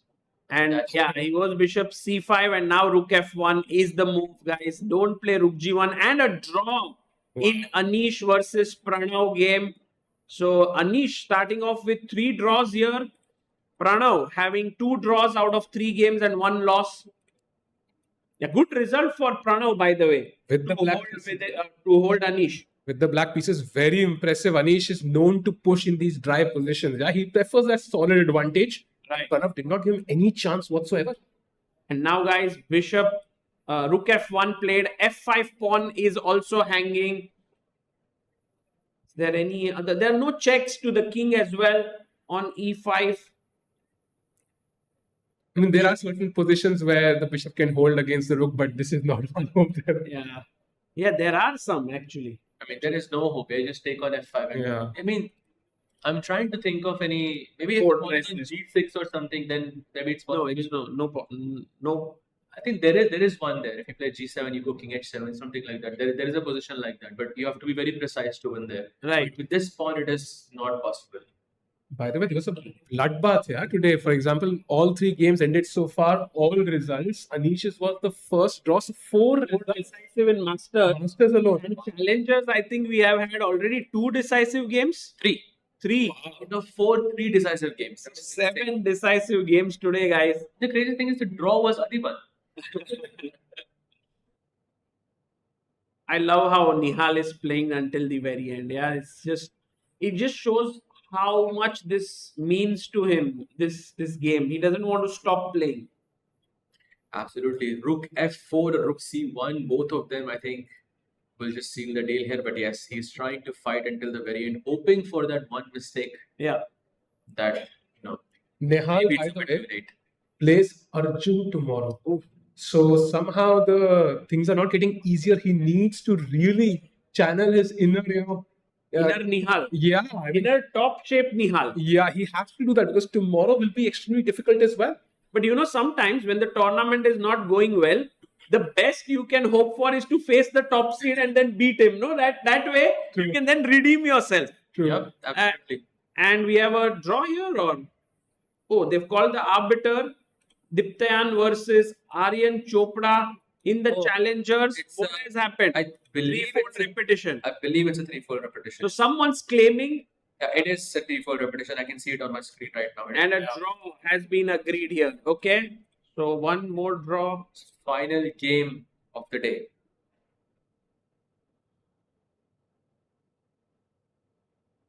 Nihal, Anish has finished, right? yeah, it's over. Yeah, so Nihal Sarin resigned as well. Let's go. Guys, congratulations to Vidit, but really heart goes out to Nihal. He was better there, and look at him there with a nice smile. He's always so kind to his opponents. In victory, he's humble. In losses, he takes it with grace. It's brilliant to see this youngster. Tough day for him, but for Vidit and his fans, a massive day. Yeah? He comes back in this tournament now. 50% score. And we'll try to get him if possible. That would be amazing to get his thoughts because that position was so crazy that the bishop stuck on h5. Was he worried of getting it trapped there? Correct. I think we would love to have Vidit's thoughts here, and also we have Vidit's better half here, Niti. Maybe if we can have a mic to her, how she felt watching this game because it was so intense. Is there anyone here who? Yes, because She was following there throughout, and she just arrived yesterday. So she brings with her the lucky charm here. Nidhi, how was it for you? Very exciting in the end. I was hoping Sahal would be right, and I'm glad he was there. But yeah, I think I could feel the nervousness. So I don't know how these players play. I mean, it's too much. Yeah, too much stress. Yeah, chess is stressful. Very stressful. Amazing. Thank you so much. And guys, we will soon have Vidit joining us, hopefully, if he's not too tired. Yeah. And Yes, what a day it was actually. 4 results in the Masters, and Vincent winning, Three- going to 3 out of 3. yeah, Vincent winning 3 out of 3, and Arjun on 2.5. Arjun on 2.5. We have Awonder on 1.5. We have Vidit on 1.5. Anish on 1.5. Like a lot of players on 1.5 points. Robson on 1.5. So it's The first day we had 5 decisive results. Second day we had 4, and Yeah. third we had 8 decisive results. 8. 8. 8. Wow. Oh my God. And guys, tomorrow is Sunday. And I guess tomorrow the players will be even in more fighting spirit. We also have a legend who's going to join us tomorrow here in commentary. Any guesses, guys? Who's going to come here? Yes, it's Vishy Anand who's coming in tomorrow. So in case if you are planning to, come back on one of the days, tomorrow might be a good day to come. Would love to get his insights. Yeah, what does he feel about Vincent doing so well? By the way, Vincent plays Anish tomorrow. That will be a tough roadblock to kind of overcome. And of course, Nihal versus Arjun. It is Pranav versus Vidit as well. So exciting pairings tomorrow. Who will take the lead? Any guesses tomorrow? Does Vincent maintain his lead? I think beating Anish is always very tough. At the same time, if Arjun beats Nihal, he might get into like 3.5 points. So I would definitely keep my eyes on both these encounters of Arjun Nihal, Vincent Anish. And I'm also very interested in that all-American encounter tomorrow, Robson versus Awonder Liang. Will they go for a quick draw, or will they be like, no, let's fight? Maybe a quick draw, yeah, because we don't have a rest day now. They might think, okay, let's play it safe, let's draw, let's save into the remaining games. Sahaj is saying no draw, yeah. No draw, yes? I don't think so. I think they You know them both well, yeah? They would. I played them, when we both were very young. But I don't know them personally, no. But I would say that in an event like this, since Liang also mentioned that he has never played, an elite event like this before, you want to get the most experience, with each, like playing out each of the games as much as you can. So I doubt if it will. But if they want to play it a bit safe in that sense, take a bit of rest. I mean, that makes sense as well. Yeah, and we saw them analyzing, yeah, even after 5 minutes. So Nihal and Vidit trying to figure out where they could have improved in the game. And this is so good about chess. You keep learning from your losses and your wins. Right. I think in general, the player who loses, if they stay back and analyze, always find it very, very heartening there, because, for them, they feel like, oh, all my efforts didn't give me the desired result. But if they are analyzing, they are not looking at just that game. They are looking at it as, oh, if I can learn something new now, it might help me later as well. So that's a very long-term approach, yeah, when you sit down there to analyze after a loss. Of course. And yeah, they've been analyzing for a long time, and it was a very crazy game indeed. So it does make sense. Also, with it analyzing, maybe we can. The challenge is also done, yes? Or is there one game left? No, they are completely done. All games are done. Yes. So maybe we can skip the interview with Vidit, right? For him to come here, because we never know how long they will analyze. But he will come here, perhaps. I don't know about it. Yesterday, I remember watching. I mean, Anish was analyzing, and then afterwards, we were in the hall for a bit of time, and then we went upstairs.